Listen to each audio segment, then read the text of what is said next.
Welcome to 21st Century Saints. We have missed you guys. If you haven't been with us before, or if it's been a while and you need to refresh your memory, we are a podcast and live stream series for members of the Church of Jesus Christ of Latter-day Saints, those who are adjacent to or affiliate with in any way the LDS, Mormonism, whole restoration tradition. We are interested in it all. Um, Alana isn't with us again tonight because Alana is poorly. One of the many problems with having chronic illness is that you get sick, and you get sick recurrently and often. So we are thinking about you, Alana. We love you. And yeah, we know our audience is thinking about you too. If you want to join in the chat tonight, just jump onto the messages. We have a really good family almost in the chat. So I'd encourage you to go and have a look there and join in the conversation. But tonight we want to introduce, you know, I feel like it should be like introducing a guest, except I'm not going to introduce you as a guest. This is Alana and I. Alana's in the chat, by the way, for anyone who wants to come and look after our Alana while she's ill. Um, and she's with us in this conversation. Um, but yeah, I feel like tonight we have someone who is a co-host for tonight. This is Sarah Elizabeth. Would you like to say hi to our audience? Hi everyone. Yeah, it's really good to be here talking with Jane tonight. It's fabulous. Sorry you're not here, Alana, because I love listening to you and Jane together, and I hope that you're taking care of yourself and lots of love and hugs coming your way. So hope to hear your voice back here ASAP because we need you. We need you and Jane together doing your stuff. We need But us all it's together. we Yeah, but it's yeah. great to be here to be able to chat with Jane and just talk about Mormonism and all things Mormon. All things Mormon. Um, we we met only, oh my goodness, only towards the end of last year. Yeah, Um, Alana, you, me, and a whole bunch of people in the same place at the same time, and you had really stood out as one of the highlights of how that happened. So, do you want to tell everyone how we all met? yeah. We met at Sunstone. I have been going through some of the questioning around Mormonism for several years and kind of thinking, how does this fit in my life? How does it not fit in my life? Where are the twists and the turns? And looking around for people that I could talk to, that could share that with, the same as so many of us have been doing for so long. And was hooked up in part of Sunstone and chatting to people in Sunstone, and then made the decision to go to Sunstone in September and met some amazing people I'd been talking to online for a while, but we met up in real life and it was fantastic, and got to know Jane and Alana and many other people, and had some really good experiences of being able to look and talk about the whole spectrum of Mormonism. From kind of, I mean, I've been around in the Mormon church for over 43 years now, so I've had a kind of a long time as being a member of the church, and have kind of done all the things that give you a bit of a Mormon credential on your CV and all the rest of it, like taught early morning seminary for like about 9 years, Relief Society president a couple of times, all the things that, you know, young women's primary, all the stuff that we do as we go through the church. And it was really refreshing at Sunstone to be able to listen to different voices and talking about different ways to Mormon, and talking about the things that all of us struggle with, the things that are complicated, the things that make being a woman in the Mormon church difficult, things that make being Mm. a mother in the Mormon church difficult, things that make being a person in the Mormon church difficult and challenging, and being able to find space and scope at Sunstone for a whole range of different voices without any judgmental, well, you should believe this, or you should think that, or you should do this. And it was just so refreshing to be Yeah, able to do that, Jane. I totally agree. And so when we met, when the three of us got together, you know, you're definitely a kindred spirit, someone who, because I recognized that need in myself. I recognized, you know, Alana recognized that need. Um, And yeah, so it felt like we came together as a little bit of a team, and I really do mean that. Yeah. So I'm excited for you all to meet. Sarah's one of us. Sarah's a 21st century saint. Um, this is our anniversary episode. We wanted to do this on our anniversary, Oh, but we had to wait, sickness, illness, all sorts of things happening. In this past year, Alana and I have been on quite a journey.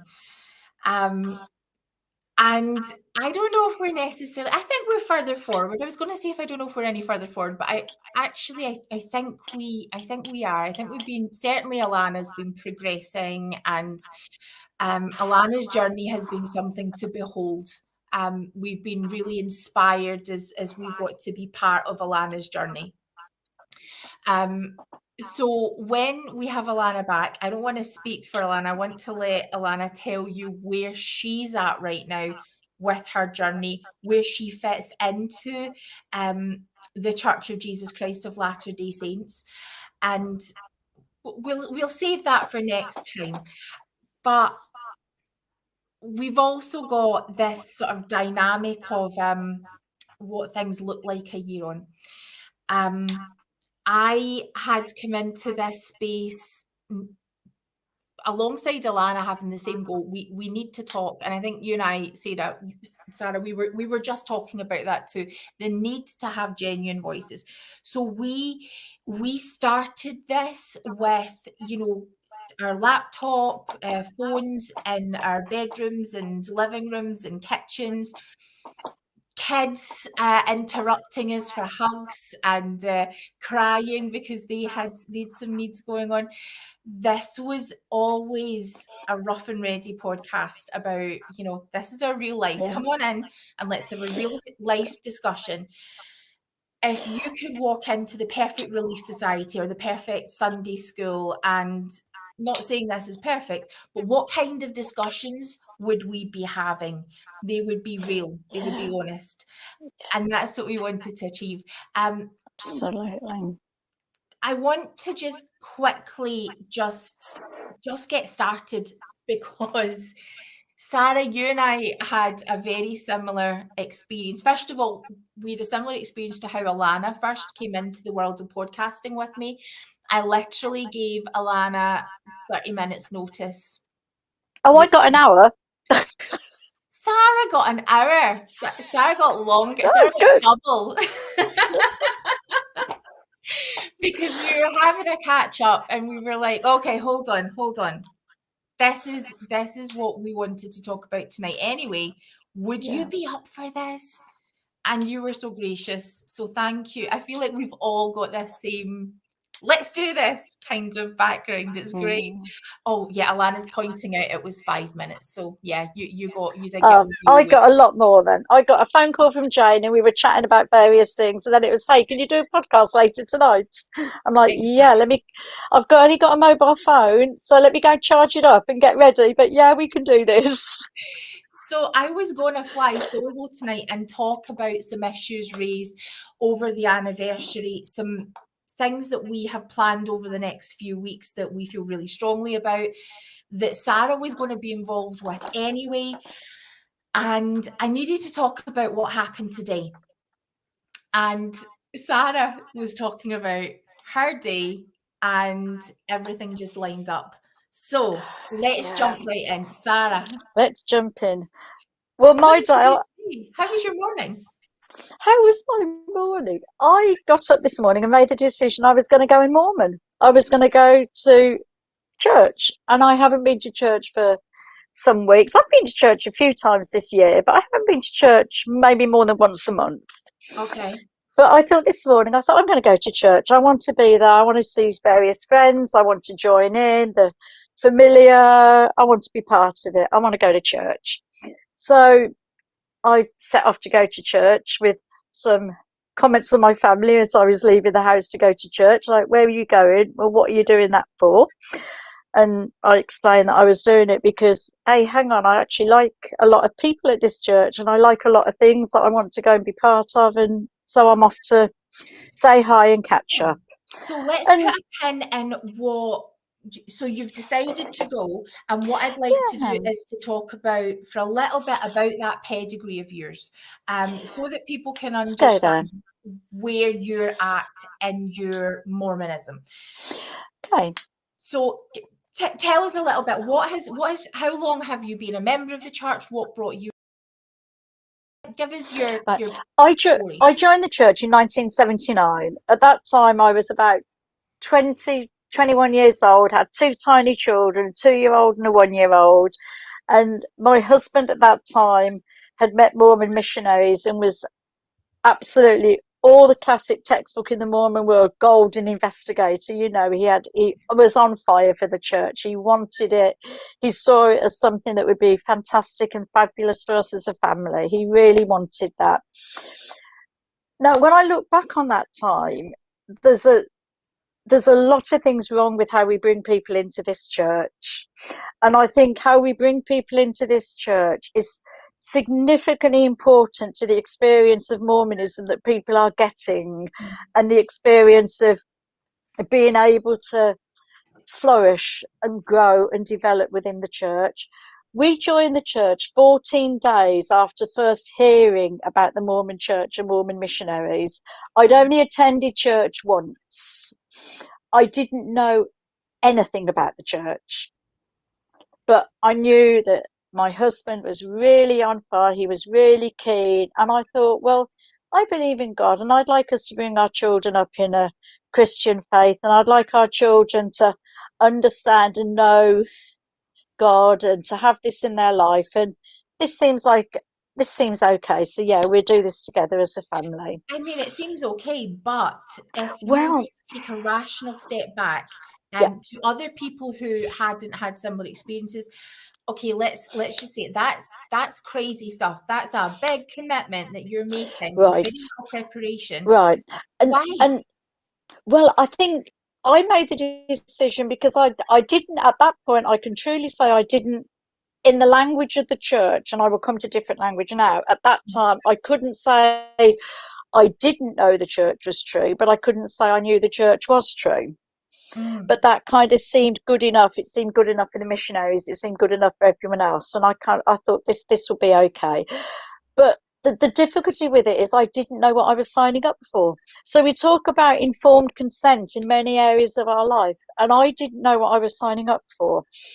And I'll just give you an example of that. One that always sticks in my mind is I joined the church in January 1979. Now, we all know what happened in September 1978, don't we? We had the official declaration where the priesthood restrictions placed upon our black brothers and sisters were lifted.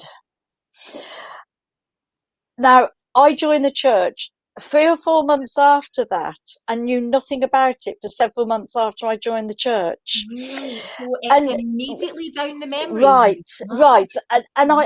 it always sticks in my mind just how something that I would have thought would have been so monumental and so amazing and so phenomenal across the entire church should have been being talked about all the time, just wasn't even ever mentioned.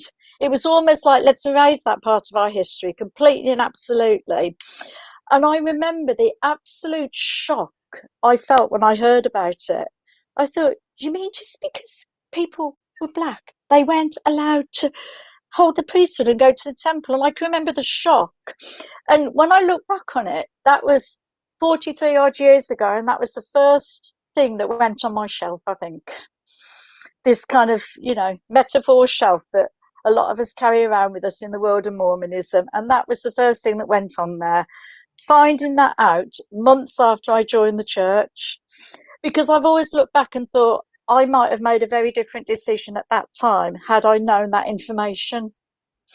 And I think that the feeling that you have when you find something out that's, we're not talking about something small here. We're talking about a pretty big aspect of the gospel. Absolutely major. I remember as a teen convert being told by another teen who had just found out about temple garments with no context whatsoever, just, this is a thing and they all wear them. And I felt physically sick.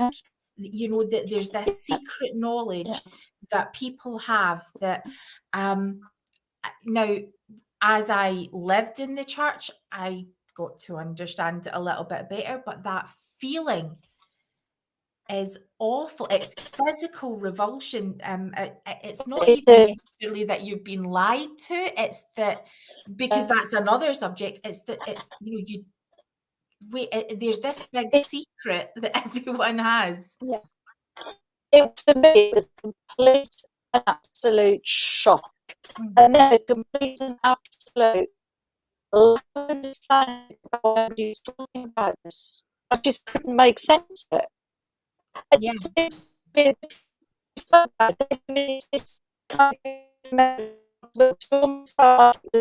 Something you shouldn't be talking about. And I kind of really these almost unspoken but quite powerful social and spiritual messages, like we don't talk about. Yeah. That was gospel at the time. We don't understand it. We understand one thing, we just got it. And just didn't get on with it. And I think, Sarah,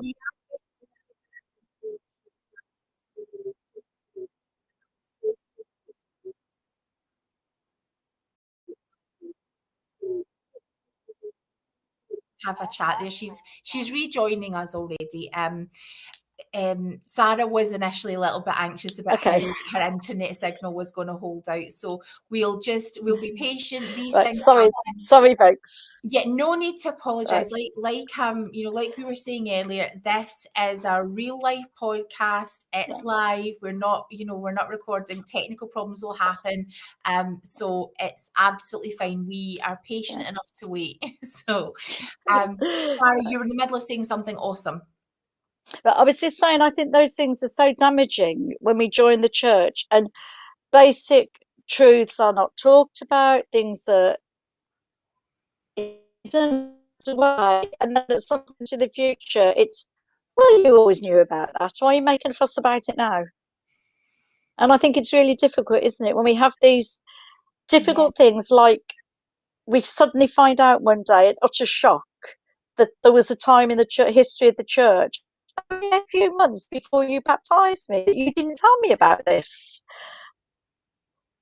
And it's funny because I remember having a similar experience. So I had no idea how Joseph Smith had died.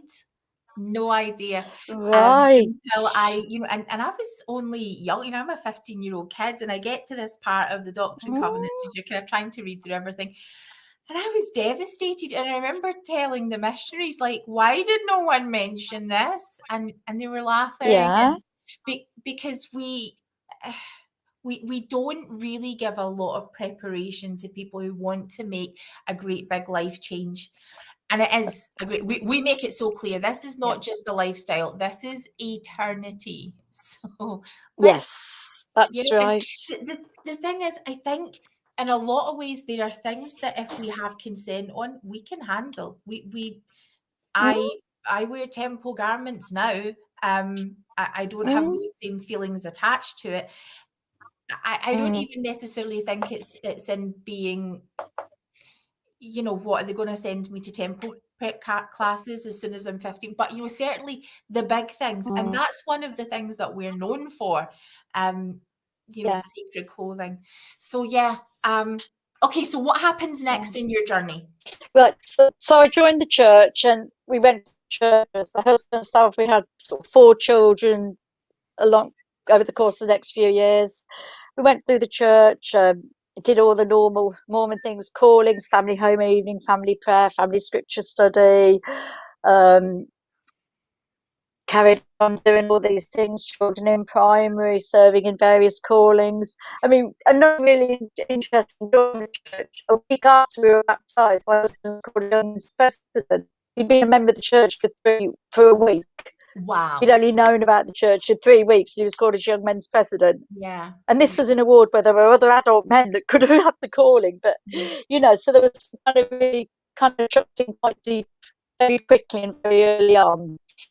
And I think one of the interesting things about the time that you've joined the church is that we were in the UK, we were coming out of this massive period of building and investing in building. So many resources were being spent on the church in the UK. And that reflected in the membership. It built a really faithful, hardy people. The 80s were interesting though, because sorry, on you go, Sarah, please. Yeah, I was saying there were huge amounts of activities all the time. We had a lot of activities in the ward. There was everything revolved around church. We were at church at that time. Church Sunday morning and Sunday evening. The sacrament in the evening, and we had sort of Sunday school and whatever, however. Well, I can't remember now in the morning. Yeah. And then, of course, everybody was doing family home evening on Monday nights. And then there was youth night. I had a calling in youth fairly soon, so we were involved in that. And then when children were in primary, there were primary activities, there were ward activities. We had a lot of ward activities, a lot of stake activities.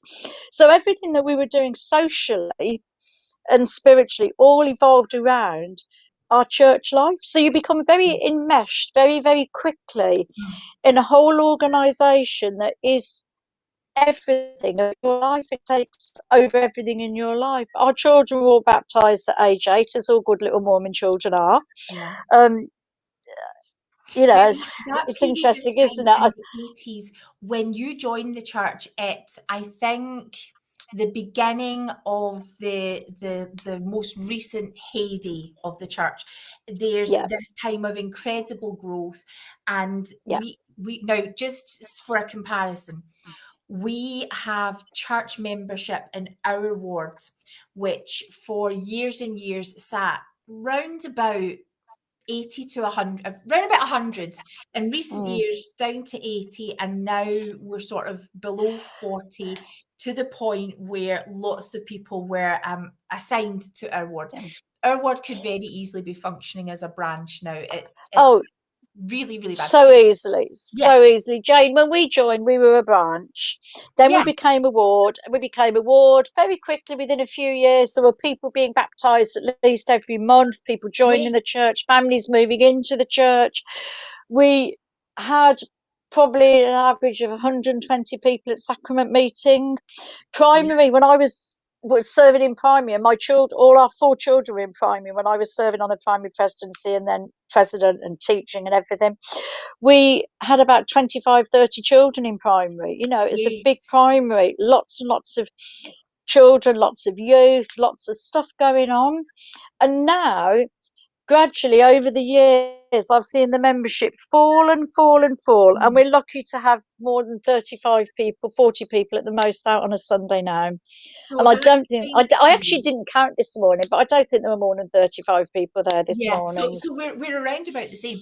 But that time period when you've joined, I'm comparing our local, what's going on in the church, and I'm reading that in the same years as you were baptized and are having your early church experiences, there's like state conferences being held in our ward, which were attracting 800 people. We hired the local town hall, Birmingham City Council Town Hall. We were using for our state conferences, and it was full. We were having coaches pulling up outside the state centre to take people to conference, and these conferences were full. Youth were going to state dances, they were going to multi-regional dances. There was a lot of stuff for my teenagers. There's a lot of stuff going on for the youth. Yeah. So where does that take you to? What does church from its heyday then? What does it start to look like for you? Well, church started to look a little different as well.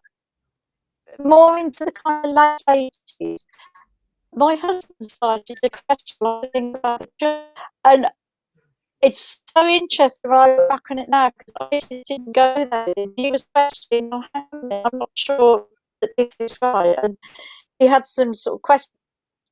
He was just reading a lot of stuff, and he was saying, word of wisdom is he said everything I'm reading is telling me that this wasn't given as a commandment. This was given as guidance and counsel in the early days of the church.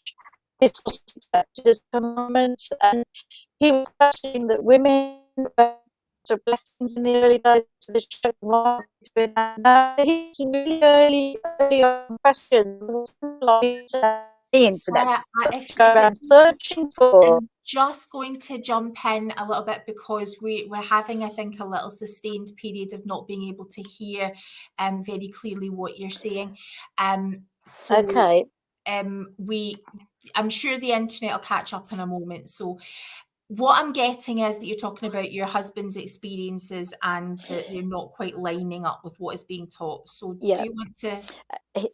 Yes. So he was starting to question some of the principles and teachings that were happening at church, and he was questioning whether the church really was replicating Christ's church on the earth. And he had some quite early questions about these things that there weren't any satisfactory answers for. And there wasn't any discussion going on back then because he started to have these questions in the kind of late 80s. And he made the decision that he would stop coming to church.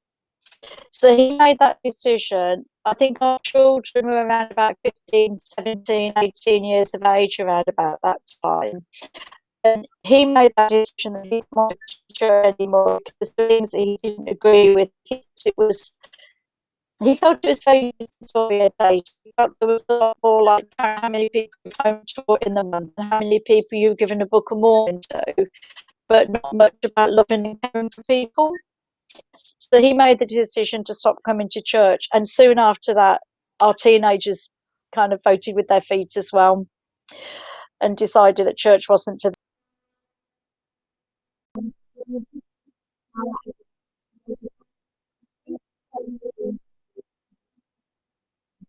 Story. She has just reappeared on the stream again. I was just explaining, Sarah, what I think would be best to do because we've got an audience who are desperate. You're really keen to hear your story.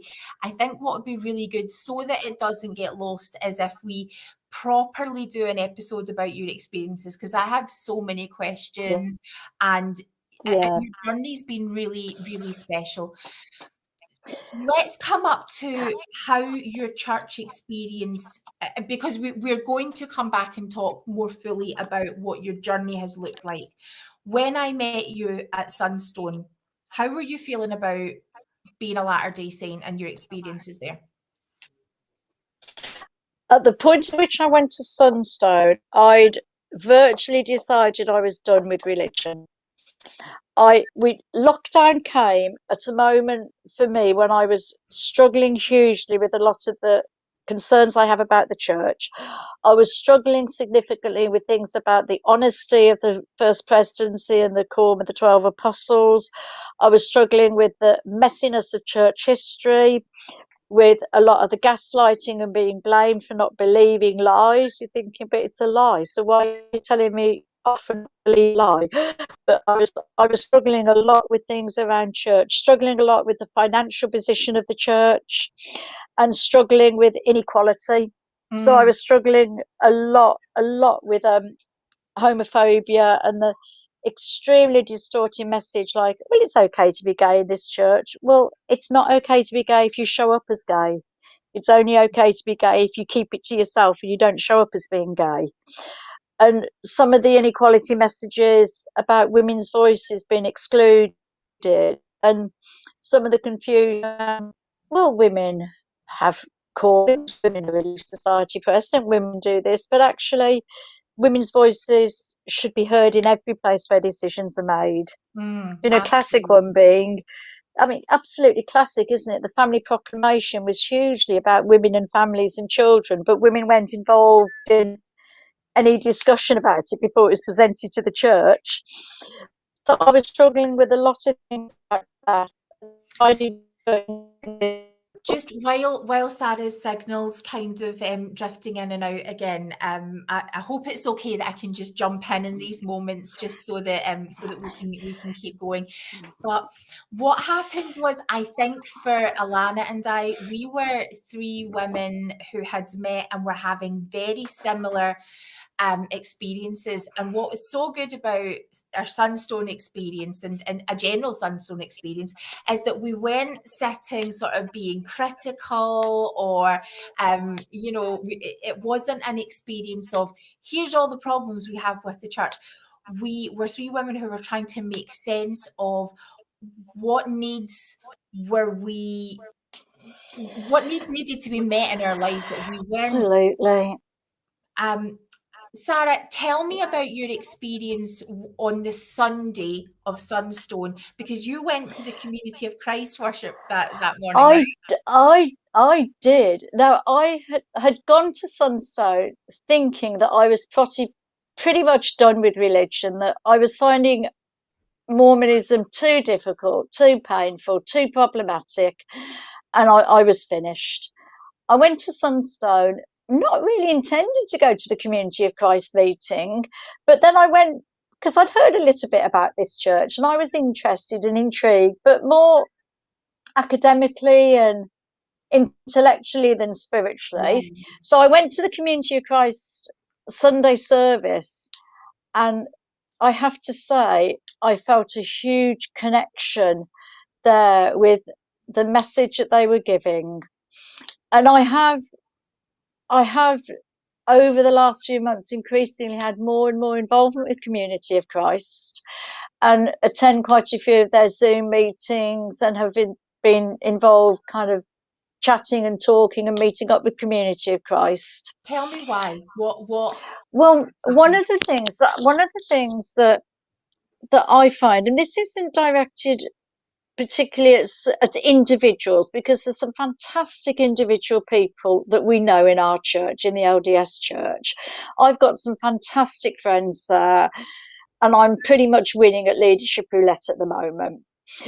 But I find that when I go to Community of Christ, there is not an expectation that I dress or speak or behave in a certain way. I can rock up in a pair of jeans, a pair of trainers, a t-shirt, which is how I feel comfortable. That's me. It's how I feel comfortable. I can rock up like that. I can sit in silence, or I can join in and I can talk. There's no pressure. There's no expectation that, oh, have you been reading your scriptures this week? Have you been praying? Are you paying your tithing? Are you keeping the word of wisdom? There's no quantitative measures of what people are doing.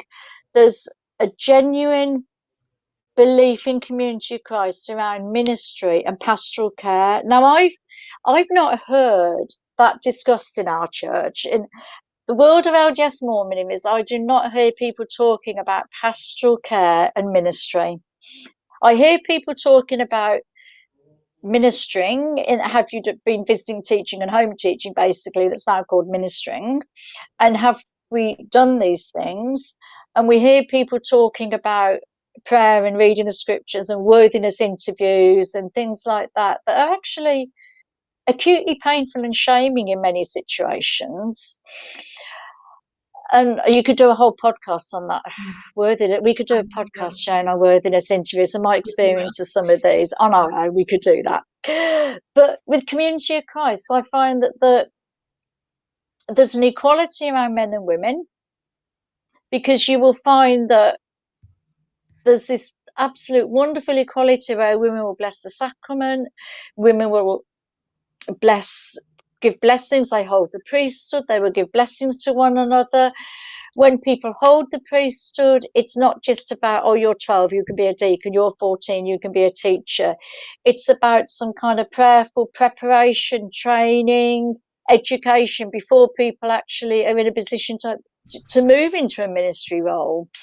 So one of the things that I've actually been feeling really quite sad about, really struggling with, is I feel more accepted at Community of Christ when I've only been hanging out with them since September, and haven't even been hanging out with them kind of every week, but I've been hanging out with them since September. but I feel more accepted as a woman, as a person, as somebody who is one of life's natural scruffs and is certainly not interested in perfection. I'm just interested in let's get through this week, let's get through today, let's work out how we can help one another. Let's kind of think about how we can be a little bit radical and a little bit compassionate in seeking justice, in seeking to alleviate poverty, alleviating suffering. What can we do to make a difference? How can we courageously speak up for those things that we believe in? And I've kind of seen and felt more of that with Community of Christ. And I have felt more accepted when I have given nothing to that church. I have given nothing to Community of Christ at all, apart from just rocking up and saying, hey, I'm here.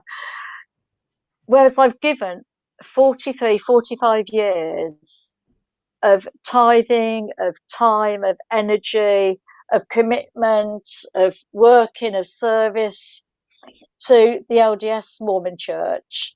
And actually, because right now I don't feel willing to contribute to the First Presidency Slush Fund, then I'm not good enough. Because I'm not willing to sustain the First Presidency of the Quorum of the 12, and I voted opposed and kind of put that in writing, and that's all got a bit challenging. But because I'm not willing to do those things, then I'm not good enough to go to the temple. And yeah, Community of Christ, it's a case of, hey, you're here, and everything that we have and everything that we do, you are welcome to participate in. And you're welcome to participate in our sacrament meeting, communion, as they call it. You're welcome to participate in this, and you're welcome to have a blessing should you ever want a blessing, and you're welcome to be part of everything that we have to offer. Whereas there's a sense at church that I feel that I have to actually prove in some way that I'm worthy of what the church has to offer. And we have this madness chain in the LDS church that I hugely struggle with, where the things that we teach people are the most important ways to come close to God, like partaking of the sacrament and going to the temple and receiving blessings, are the things that we deny people unless they're deemed to be good enough. And I think, well, if you think somebody's not good enough, then surely what they need is every opportunity to get as close to Christ and God as is possible. But then you're saying, oh no, you're not good enough to do that. And I think for me, I completely agree with you. I think for me, it's when you notice it being internalized by people who choose then for themselves to not, who go to church intending to participate in every other way, but they're not going to take sacrament today because they don't feel worthy to do that. Yeah. And because they're believing the messages of a lack of worthiness. What I'd like to do is to compare what happened today. So I also decided, well, it's not so much that I decide. My decision every week is that I'm going to go to church. Every week there is a barrier to me going to church, and I am left feeling resentful. I'm left feeling angry. I have a spiritual practice that I can't participate in because my life doesn't match up with the very clearly coordinated schedule of church. So, Right. back in those 80s when you could go to, if I was up all night looking after my son, if I'm having to sort of be awake at 2 a.m. and 5 a.m., church at 9:30 a.m. I just can't be there. You don't have anyone to look after him anymore. And so, there's a whole host of things. But I could have found something. I could have done something later in the week. Whereas what I'm having to do at the moment is, if I manage to later on in that day, there's a church right down the road who you're open right now and you're worshiping and you're speaking to God. Let me in. I want to be there. Right. Community of Christ way back pre-pandemic had already Yes. looked at how can we bring people together and worship in a sacred space. Can that happen online? And they were asking these questions. Yeah. If that is an inspiration, I don't know what is. Well, It wasn't, like they have, COVID. yeah, they have a phenomenal online ministry where there's a lot of different things happening online that you can participate in. They will give blessings online. Yes. And and they will bless the sacrament, and people can partake in that in their own homes. So as a woman, we can actually go and get a bit of bread, and we can get some water, and we can participate. I remember the first time I did that, I knew that Community of Christ were going to be having a communion service, and I was invited to participate. I didn't really quite know what to expect. Mm-hmm. And I went and sat in what I call the shed in our garden. It's actually a very nice working from home office space, but it's called the shed. And I went and sat in the shed, and I sort of thought, oh, so I got some bread and I got some water, and I thought, this feels so wrong, because as a woman, it felt so wrong to be getting my own bread and my own water and putting it on a plate and having it right next to me ready. And I was thinking, it felt, on one hand, it felt really lovely and really empowering, and it felt really great that there was an opportunity for me to partake of sacrament that I hadn't been able to do for a long, long time, partly because of COVID, partly because I hadn't felt okay taking sacrament at church, and I'd been asked a couple of times, you just need to make sure you're worthy, because you need to be worthy to partake of sacrament. Although nobody actually said don't. It was, and I sat in the shed and listened to a woman bless the sacrament. A woman reading a very lovely quote that I can't remember for the life of me, but somebody will probably know it, which they say before every community, where they actually invite everybody to come and partake, and they say, everybody is welcome. Everybody is welcome to come and partake. And I did. And it was I sat there thinking, it was one of the most wonderful spiritual experiences that I had had. And I felt sitting in the shed in my garden with a church that I have been told all my church life is an apostate group, and that I'm an apostate for joining in with them. I sat there and I felt the Spirit, and I knew that I was loved. I knew that I was genuinely welcome. Yeah. I knew I was welcome, and I knew nobody was thinking, what you got your jeans on for, what you barefoot for, what you got that bit of bread and that scruffy plastic bottle that you're having a swig out of, and what. Nobody was making those judgments, and nobody was thinking, well, you haven't been doing your visiting teaching, have you? You haven't been to church for quite a while, have you? Oh, you haven't got a temporary recommend anymore, have you? Because you're an apostate, because you voted opposed, so you've got a temporary recommend anymore, have you? And you won't pay your tithing. Nobody was thinking that, because nobody cared. Nobody cared. Yeah, and it was great. It was liberating. I have to say, it was liberating. And I feel like when we went to Sunstone, to see someone who was sort of up at the back who wasn't going to partake of the sacrament, sacrament was held up to make sure that person had the opportunity to take it, not because it's like, no, you will take it, but because they had sort of felt like, I don't really come here, I don't really know. It was like, no, you are invited to partake of this, and here I'm going to bring it to you. One of the things that we had, I feel in a lot of ways that I'm speaking. You know what? Part of the reason why we started a podcast, let's be candid about this, was because I'm speaking to my church leaders, I'm speaking to my local leaders, I'm speaking to my congregation here, I'm speaking to those people I love, those people who have left, those people who can make decisions. I'm hoping, between Alana and I and yourself in the same position, that we can have conversations that you can better understand what people are saying and why they're leaving. Yes, 100%. criticizing. 100%. Jane, at some point, we're having a discussion about the comments, the letter I wrote when I voted opposed. Yes, We'll have a yes. discussion about that. I mean, I know you've read it. We'll have a discussion about that. But that was literally, can we please think about what people need, what the church need, what we need? The Mormon church has the potential to be phenomenal and to do so much good in the world.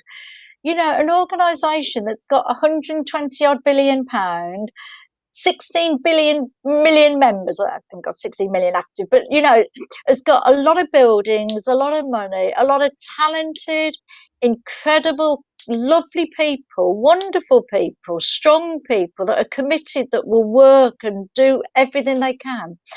A church that has all that should be growing and flourishing. The problem we've got is we have a church that is not relevant anymore.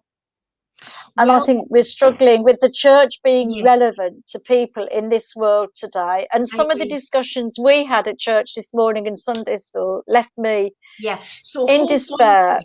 Yeah, because we're gonna talk about today. For those who don't know, was Fast and Testimony Sunday. We picked the right Open mic day to go Sunday. back. Open mic Sunday. But I just want to make a sort of comment on worship with Community of Christ. One thing that I have got so many things that I'm thinking about that I get to.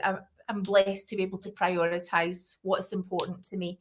Women blessing and passing sacrament is something that I can experience and that I don't have to make a doctrinal call about whether this is a true and acceptable thing or not. Now, I have to say, I feel in my heart, yes, it seems to me to be the fruits of this are good. But just, like you're saying, that feeling of wrongness, that feeling I'm doing something wrong or should I be doing this? At church, we've been taught that those feelings are the spirit telling you that you shouldn't be. Yeah. Alana and I got to sort of sit in our home, and we had Robin Linkhart was with us, along with a few other people, and the sacrament was blessed and passed by a woman who had the authority to do it in their Yeah. faith tradition. And we were so affected by the fact that we heard the sacrament prayer being spoken in a woman's voice, that all I had to do was focus on that moment and that experience, the fact that I was welcome to participate if I so chose. And I had I remember that I was speaking to about this of the LDS faith tradition was telling me that we're not allowed to do that. We're not allowed to accept blessings from sort of other faiths. Now, that's not true. It's not true. Yeah. But what I learned is that I can have this extremely powerful experience that I hold as one of the most sacred to women blessed and past Absolutely. faith tradition. Absolutely. Yeah. Beautiful. And actually, there's a wonderful humbleness about the equality of a woman being able to lead a meeting, and with a wonderful informality, but also with a wonderful solid foundation structure to how they're doing it. Yeah. You know, I got to sacrament meeting this morning, and the first words were from a man saying that he was conducting and the bishop was presiding. And by that point, I was kind of thinking, what am I doing here again? Right. But then I thought, no, I'm here because this is my, but then I'm thinking I'm here because this has been my community, my tribe, my spiritual home for 45 odd years. And I'm here because there's familiar stuff, there's things, and I would like to see the church do good. I would like to see the church lose its fear and its frustration of criticism and be able to tolerate, challenge, and question, and to be able to really be open to the inclusion of the wide diversity of voices that we have in the church. And I would love to see our leaders respond to that instead of responding with a rather punitive, you should just be following the Lord and doing as you're told. And Yeah, we follow the respond prophet to and just deny do and trust. Follow the prophet. Tell me yeah, about you see, and the experience of you going to church this morning. What are you thinking? How are you feeling? well, I went into church and I was feeling okay. I thought, well, this is a bit strange. I haven't been for a little while, but this will be okay. Um, Fraught with a slight bit of trepidation because I know certainly at one point, some time ago, a very, very good friend of mine made the decision that she didn't want to have any more contact because she felt I was criticising the church and she was uncomfortable with it. So I was a little bit hesitant, thinking, but it's what it is, isn't it? And it was okay. So I got to church and I thought, this is a nice familiar building. I've been in this building for many, many years.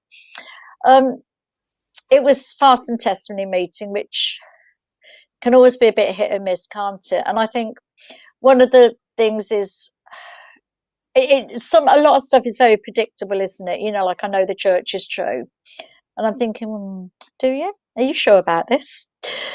Is it true enough to have a discussion about it? Is it true enough to hold it up to introspection? Is it true enough to hold it up to questioning? But anyway, but then one woman who hasn't been to church for a long time, I'm trying to sort of preserve her identity out of respect to her, gave the best testimony. She got up and she spoke, and it was the best thing that was said all morning. She said that she'd woken up and she's been going to different churches for quite a long time. And she'd woken up this morning and thought, where shall I go to church? And she decided to come to our church because she has got good relationships and good friendships with people. And she decided to come, and she was pleased she was there, and it was good to see everybody. But she spoke about having had great experiences in all these other churches. And I thought that is such a fabulous message that you have just given to everybody, that you can go to different churches and have great experiences and feel the Spirit and know God and see God moving in your life and feel God calling you to do things, to serve, to do whatever, but that you can find that. You don't have to find that. Jane, God has not sat around for 2,000 years waiting for Mormons to show up at his doorstep, has he? He's been working in this world for a long time. He hasn't sat there waiting for the Mormon church to show up and say, hey, we're here now. We do the work you want done on this earth. It's been being done by millions of Christians and millions of other faith traditions long before we showed up in the scheme of things. I am, I guess, laughing and heartened, and I feel like maybe this is our podcast ensign moment. Let me just compare, okay? So, as my husband is driving me to church today, non-member, has never been a member, and I am thinking to myself, I get a break and I'm going to church feeling stressed and anxious, and church doesn't always help me feel not stressed and anxious. I often come home feeling like I wanted to have this experience, but I didn't get to have this experience. I didn't get to find Christ here. That's often what happens. And I think, like you said, you have this moment of realizing that, okay, I can't go with this attitude. I have to remember that I need to try and bring the best me, or the messy me, and lay it all before the Lord. But also I need to not drag my bad attitudes with me. And I think when you live fighting for whatever, you're fighting against injustice or for other people or in your own life, it's hard to turn fighting off. And it is. It is. And I know God likes fighting me too, so he's okay with the fighting me. Oh, he is, yeah. But so testimony meeting. Yeah. Well, I mean, before we got to that bit, of course, we had to witness the fact that 12-year-old boys can bless and pass the sacrament, but adult women can't. Yes. But hey ho, I told myself to get a grip and behave, and you're here, so Exactly. Well, another thing that I chose to do. So, what did you wear today? Because that's the question that we always get asked. What did you wear? Jane, I wore my black jeans. Me too. I wore my black jeans and a reasonable top and a cardi. Because I made the decision. I made the decision before lockdown that I was going to go to church wearing trousers, and then after lockdown, as the only trousers that fitted me were jeans. So I thought, well, it's jeans or nothing. I just find it really funny that for someone who cares not a jot about, trivial things like this, it's the question we always get asked. And so I thought, Oh, trousers, let's do it for all the people who would ask this. black jeans, Bergenstocks, a light, chunky, warm cardi. That was it. I've never been more comfortable and felt appropriate. That's right. So yeah, and it's not the first time I've worn trousers, but I just thought we'd put that out there. Oh, black jeans are my standard every week if I go to church now. Yeah, that's what it is. So, and God, do you know what, Jane? God doesn't care. God does not care whether I show up in a fantastic designer, beautifully groomed dress or whether I show up in a pair of jeans. God doesn't care. Well, actually, I think God would probably, I imagine, I think a calling in nursery for a little while did it for me. How God would maybe be wondering how I would be able to get down and play with the children in my fabulous dress, and like what? And we dress the kids the same, so they can have fun. Okay, right. I'm going to get off my sidetrack, but anyway, yeah. So we fast and testimony meetings are a struggle often. Yeah, they are. Yeah. And there were some lovely testimonies today. There were some really, really lovely ones. But I chose to bear my testimony. And it was excellent. I like it. About how welcomed I've been by lots of different faith traditions, including lots of different restoration traditions. I love it. I love it. Isn't this an ensign moment that we both had that experience? I can feel it. It was great. I just loved hearing it, and I love hearing that you did that in your ward today. What a coincidence, huh? It's amazing. I'd like to say. But amazing. One of the things I was sharing, and I'm going to just play this. It's a few seconds long, and I don't know if the audience will be able to hear this very well. But my son sent me this. He frequently talks about, in his service, he frequently talks about the faith of the people of Fiji that he serves with.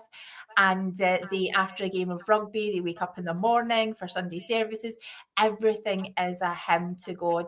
And okay, it's not going to work at the moment, but he, and so he's sending me these messages of these men with their arms around each other in a huddle, and they are singing this praise to God and calling on his strength, acknowledging that that's where they get their strength.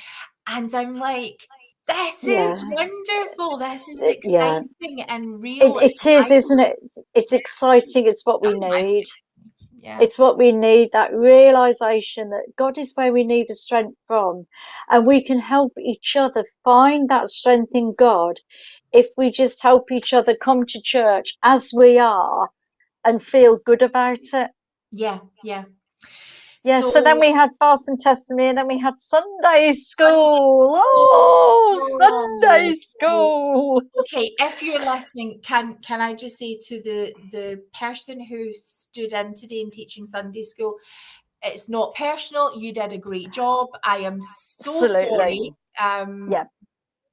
But let's talk about Sunday school. And Jane, I want to make that same comment. It's not about the Sunday school teachers. It's not about the people that put huge effort. Let's just say it. Sometimes it is. Sometimes it is. Sometimes it is. But sometimes it is. But a lot of the time, people are doing the very best they can. They're people. They sometimes feel very bound by having to stick to what the manual says and say the right thing and not question and not deviate, and so you don't get real discussion. So we had this lesson about keeping the Sabbath holy and stuff like that, and we were reading a bit of that, and I'm sitting there thinking, anyway, Can And we then, talk about keeping the Sabbath day holy? Just for yeah, a let's moment. talk about that. So, Let's and I'm talk. going to come back to, I'd like to sort of address this and then stick a little pin in it. So 2 points. First point is I'm coming back in to have had a discussion here about Exodus. Now, I've been to church once this year, the whole pandemic thing. So it's maybe been Yeah. 3 times in 3 years. It's been awful. Yeah. We're studying the Old Testament, and it feels like there's no context, there's no progress, there's no. Now, I've not been there to know if there was, but from what I'm hearing today, Oh, it was just like it was a lesson I could have given to a bunch of 4-year-olds. yeah, And the comments absolutely. were the same comments that we always tend to hear. And so, as we're talking about Yeah. what we learned from the book of Exodus, Yeah. you know what it's like in this Well, space, right? We've all had to put in the work and do our learning. And, yeah. you know, to look at the establishment of this people where the law is being given and Yeah. the consequences for breaking those laws shall be put to death, Absolutely. right? Yeah. Yeah. I love that our Sunday school teacher had acknowledged, yeah, we don't do that today, and it might be a bit of a conflict with the God of love that you talk about. What I Mm. struggled with was to hear a member of the church justify why it's actually okay, because they were stiff-necked people. So, you know, that was going to be the punishment. Yeah. We're justifying a genocidal God, the God of Yeah. capital punishment for even minor infractions. And wouldn't it be okay if we were to be able to say that that's not the God that we know and worship? Wouldn't it be okay if we were to be able to say, from what I've learned about God, from what I understand about how this nation is being established, that isn't God. That's No, the it's not person good. who wrote down Well, that law and was, you know, well, I think what we don't do very well in our church, we just don't talk about who wrote this book of scripture, when was it written, how does it fit with all the evidence historically that we have around those times and those days and how people were living and what people were doing. And the other thing, and I put my hand up to make this comment, but the teacher said, "Oh, we need to move on." She said, "I've got too much to cover." She said, "I'm sorry, no more questions or comments." So I didn't get to kind of comment. And what I wanted to say was, perhaps the other thing that we need to remember about the Old Testament is a lot of it is metaphor, it's symbolic, it's not necessarily literal. yes, It might be, I mean, if you think about it, Jesus taught by symbols, by parables, by examples, by making stories, common things into stories, didn't he? Why do we assume that wasn't how the Old Testament is? Why do we assume the Old Testament is 100% literal when we actually know that things that Christ was talking about, like burying your talents, was not necessarily literal? So why do we actually have to think that kind of Abraham sacrificing his son and a parting of the Red Sea? Why do we have to think those things are literal? Hi, you know, you talk about kids interrupting when we're podcast broadcasting. Hi. oh, are we getting some real life? So Love it. yeah, I'm getting real. We're having real life. I love it. Real life that wants to. I'm on a podcast. Hello, you can say hello. Yeah. You can Hello. absolutely say hello. That Hi. was an hello from my 16-year-old granddaughter. It's lovely to meet you. Okay, she's even come to say hello on the Right, podcast. welcome Right, to there the you go. She's now gone. This is real life podcasting. But so yeah, okay. So back to seriousness now. I just think, can we not get round to at least being open to thinking that a lot of the stuff in the Old Testament is not literal? Maybe the Red Sea wasn't a literal parting. Maybe there's things for us to learn. Maybe Noah's Ark, there's things for us to learn that are not literal, you know? And I think sometimes we lose some understanding of it by not being Yeah. open to that.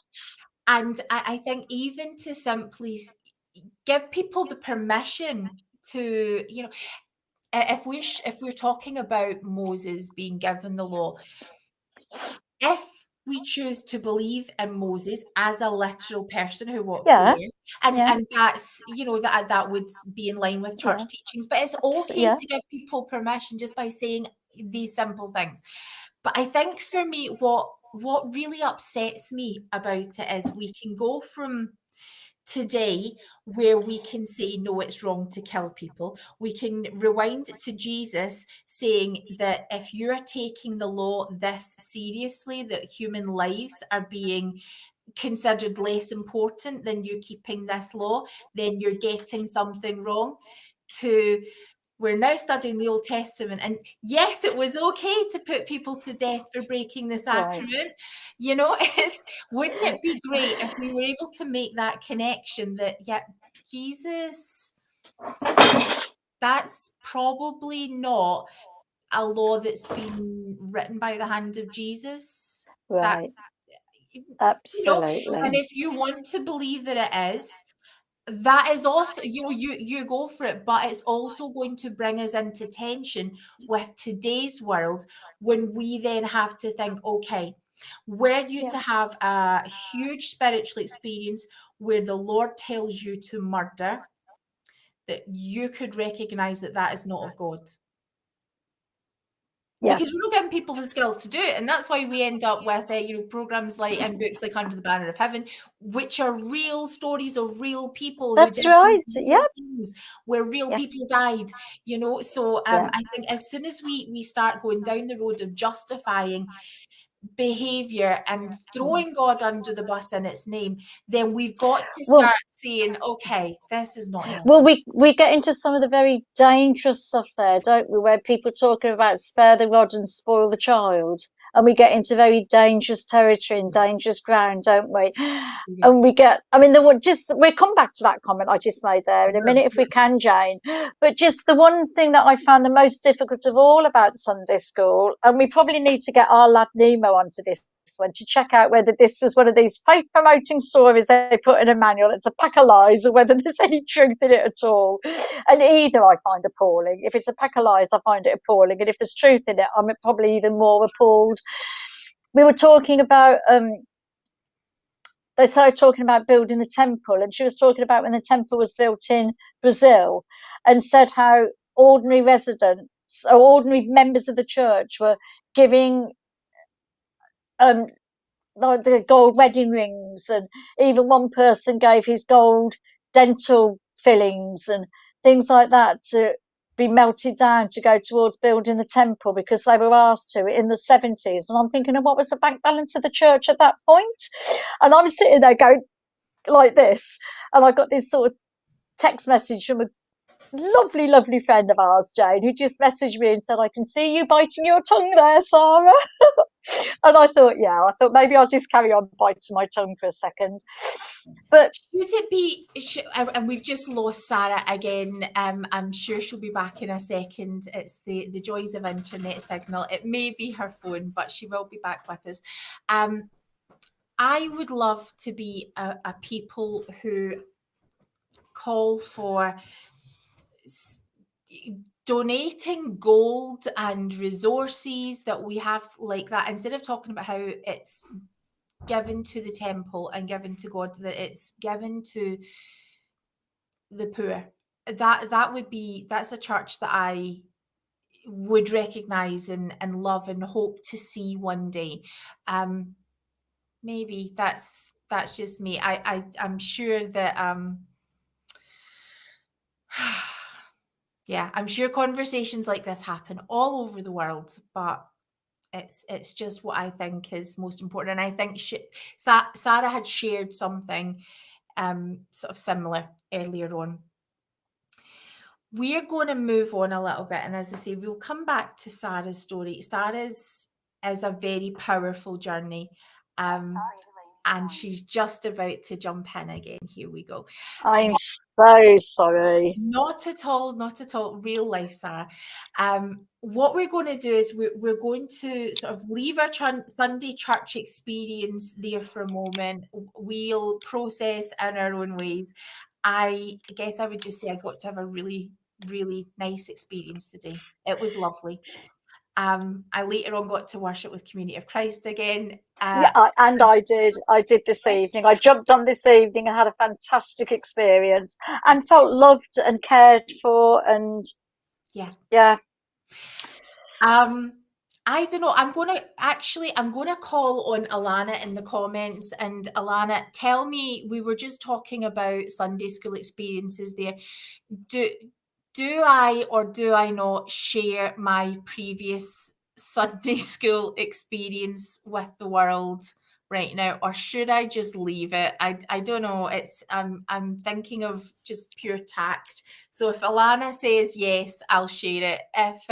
If she doesn't, we're just gonna sneak away and move on to the next segment. It's a very brief story, but I just thought it's something you all might find interesting, and amusing, and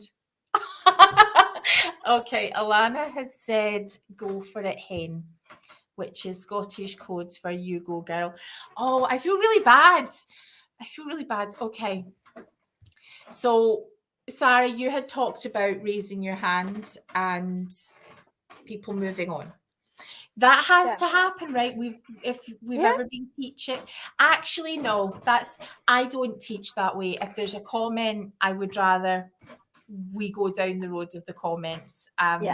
What I've prepared is in the manual. It's less important than. I agree. That's where I land. Yeah. Go where the class want to go. Right. Because you know this idea we're running out of time, we're short on time. Time is infinite. we cannot run out of time. It exists. If you want to go read something later, and the thing is, what really frustrates me is that I'm feeling embarrassed because I know what I'm going to say next. What really frustrates me is most people who are there have read the lesson. Most people who are there have heard the lesson a million times. We are not going to miss anything if you don't get to this next point that you really want to cover because you've put all this preparation work in. Okay, but so Sarah, we're losing Sarah ever so slightly a little bit in the signal here. So while that's happening, I'll share this. But I have had a slight ongoing experience with a Sunday school teacher who the bishop's going to kill me for this. My state president's going to kill me for this. No, they won't, because this is my lived experience. Our state presidents are going to kill us for a lot of. It's not even that bad. It's just the fact that everybody's going to know who I'm talking about, and it's not very nice. It's not very nice. So this particular Sunday school teacher, they don't really like me very much. I think maybe I'll phrase it like I don't feel especially loved and appreciated by this person. We've never had any conflict or anything like that. They're the Sunday school teacher, and they in the times that I've gone and participated in Sunday school, they flatly ignore my hand, which has never happened in my whole church life before. Although I can get controversial. I mean, I'm nowhere near as controversial as as would merit ignoring my hand.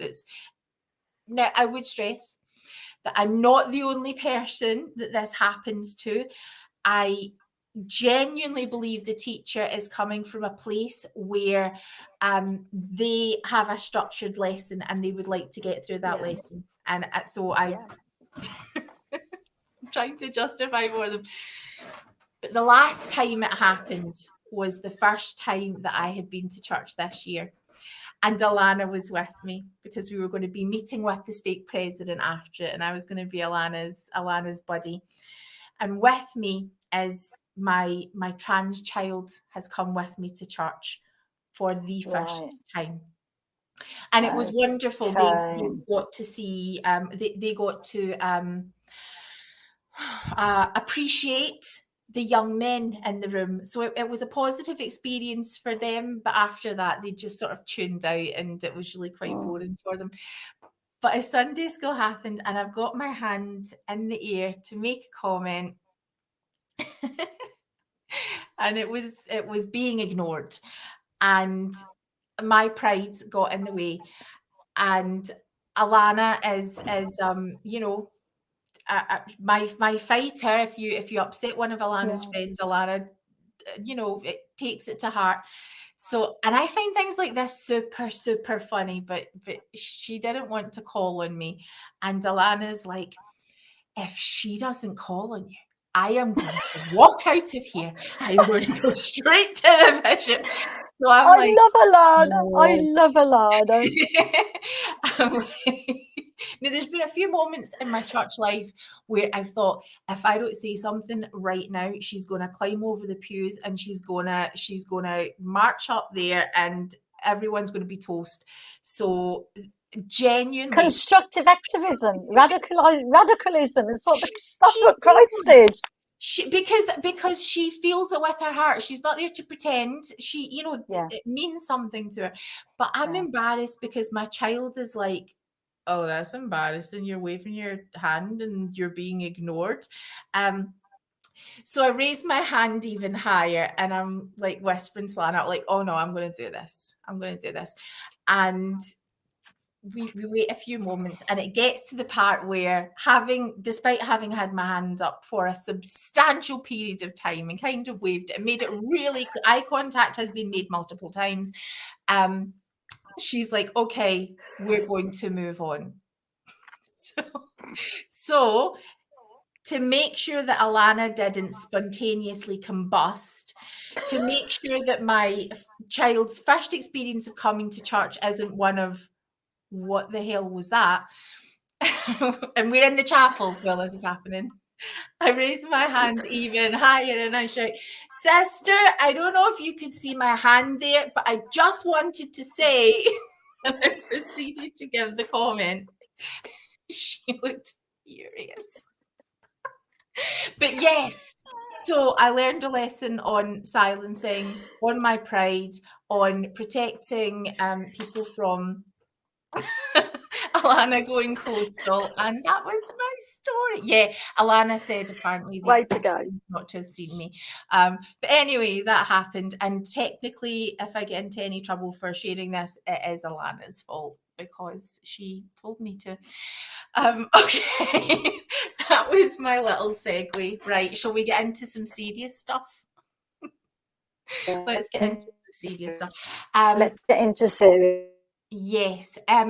Sarah, we've got a little bit of signal drifting in and out. Again, it was doing so great there, but we Okay, yeah, I'm just kind of having a little bit of a wander because I'm like, yeah, we'll find the sweet spot again. So while Sarah's finding the best spot for the internet signal, and thank you for staying with us in that hilarity.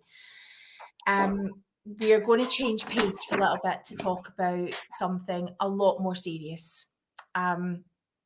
We've spoken about this a little bit before. We've talked a little bit before, and we did last time as a believing Mormon. If you are the kind of person who has a belief in the Spirit, then yeah, please just be with me as I hope that the Spirit's with me. I ask the Spirit will be with me as I say this because I want to get it right. I think it's really important that I get it right. And if you don't, if you can just, you know, be rooting for us. Sarah and I are going to have a conversation and I'm going to kind of fill Sarah in a little bit. Sarah's aware of some of this stuff and isn't aware of some other stuff. So a few weeks ago, our last podcast was a solo episode while our girl Alana was still feeling poorly. On Alana's behalf, Alana wanted, and she did so in the comments, but she wanted me just to make really clear that that she stands with me on this. Sarah can let you know what she thinks when we get there. I had mentioned the fact that in the UK, we are seeing a lot of pain amongst members of the church at the moment due to a situation which came up earlier this year. Well, which came up a lot longer ago than that. But at the beginning of the year, there was a trial. In March, there was a trial where two very, very well-loved members of the Church of Jesus Christ of Latter-day Saints stood trial for the historic physical and emotional abuse of their child and their foster child. So the foster child, the boy, and their child, the girl. And because this family is super well loved, to even speak about this having happened is something that's very upsetting to a lot of people, not just in that area, not just throughout the whole country here in Scotland, the whole UK. It's reached across the whole world. The pain is real. Now, just to make clear, if you want to know what happened in this story, then from what I've already said, you have enough search terms that you can go and look it up on the internet. I don't want to share links to the really bad reporting that happened. It was the reporter, I don't think, did. Either the reporter didn't do a great job or the media didn't do a great job of turning the reports into a story that was anything beyond sensational and painful to everyone involved. We have witnessed what has happened in the fallout of this. So the two people who were accused of the two people who these allegations were made against the trial, and in most of the charges, the majority of the charges were they were found not guilty. I want to make that super clear that for the majority of the charges, they were found not guilty. In one count, one of the couple was found, the verdict that was passed was not proven. Now, in the last episode, I explained a little bit about what that not proven verdict means. It's a horrific verdict that at the moment in Scotland there is an investigation, it's on trial itself. It would be great if they could get rid of the not proven verdict. It's been referred to in media as the bastard verdict. It serves no justice for anyone. Now, the not proven verdict, I'm going to ask that you guys, if you want to know more about it, as I suggested last time, take a look on the internet. It's a uniquely Scottish verdict, and the legal websites will do a much better job in explaining what it means. But the gist of it is, it means that the person has not been found guilty. They've also not been found not guilty. It's not proven. And that means that the victims, the alleged victims, I'm aware that I'm trying to use the correct language, and if I make any mistakes in this area, I will stand corrected. Please feel free to do so if I mess this up, because it's something that we need to get right. But the alleged victims do not get the justice that they seek. The people who have been accused do not get exonerated in the way that they would wish. Now, this case is nothing short of tragic, because regardless of what happened, regardless of what those verdicts were, these are people, both alleged victims and alleged perpetrators of abuse. These are all people who have experienced tremendous pain and suffering, and it's awful. What has happened that's made this so important to talk about, the reason why we're revisiting this, is because issues are raised that need to be discussed. And over the next few weeks, we've got Sam Young, who's going to come on and speak with us. We've got Dana Kimball, who herself has experienced childhood sexual abuse at the hands of a high-profile church leader. Sam Young is the leader of the Protect the Children movement, formerly Protect LDS Children. We're also going to be speaking with some high-profile victims of other media cases in the United Kingdom. Now, this is not in any way to say that we are casting any aspersions on any verdicts that were passed. The verdicts stand, and the court process played out. The jury did their job, and we commend them for their integrity. What we do say is the not proven verdict is awful. It's horrific. There is peace for no one in that verdict. And we're so sorry that that justice can't be part of the healing process in that instance.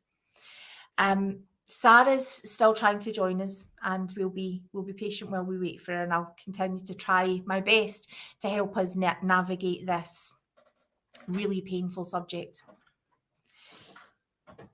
As much as this happened, this trial, as much as this has torn apart families and communities,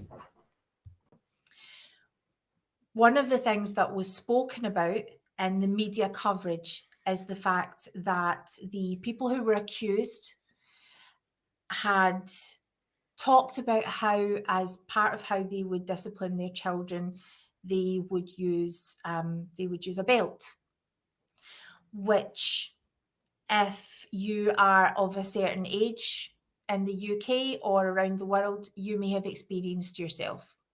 You may have experienced it in schools, in your home, and for a lot of people, that's a very normal thing.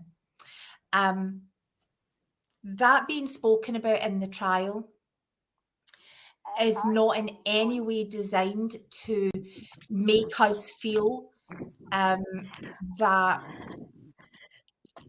we should be doubting anything. Does that make sense? We're talking about how people would discipline their children many years ago.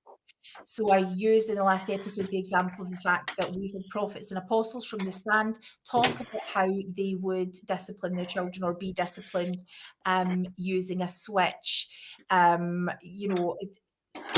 using a rod, all of these types of things. There's scriptural basis for people who choose to use those forms of corporal punishment. The reason that I mention it in the context of this case is because in seeing how these conversations are happening online in a bid to support people that are well loved in the Latter-day Saint community, we've been able to witness comments and threads, even in child protection areas, justifying the hitting of children with belts, with using corporal punishment to discipline children. Now, you may have strong feelings about the appropriateness of that. We, as 21st century saints, as members of the Scottish nation who have outlawed corporal punishment and the smacking of children, we stand against abuse in all its forms, and today that is not acceptable. And so while I am not referring to the historic abuse of any child or alleged abuse of any child,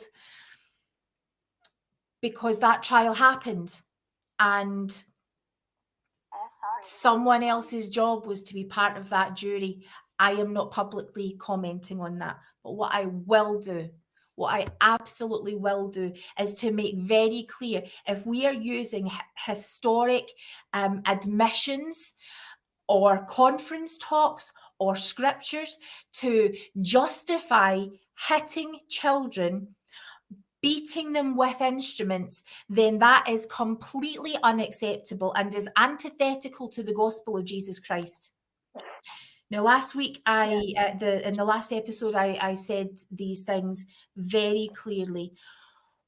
One of the other things that we needed to pick up on, I'm just underlining this point, as Alana said, just because it was done, and again, my wonderful co-host who's not here, we're stressing, we're using the word alleged abuse. We're no longer talking about this case. This case happened.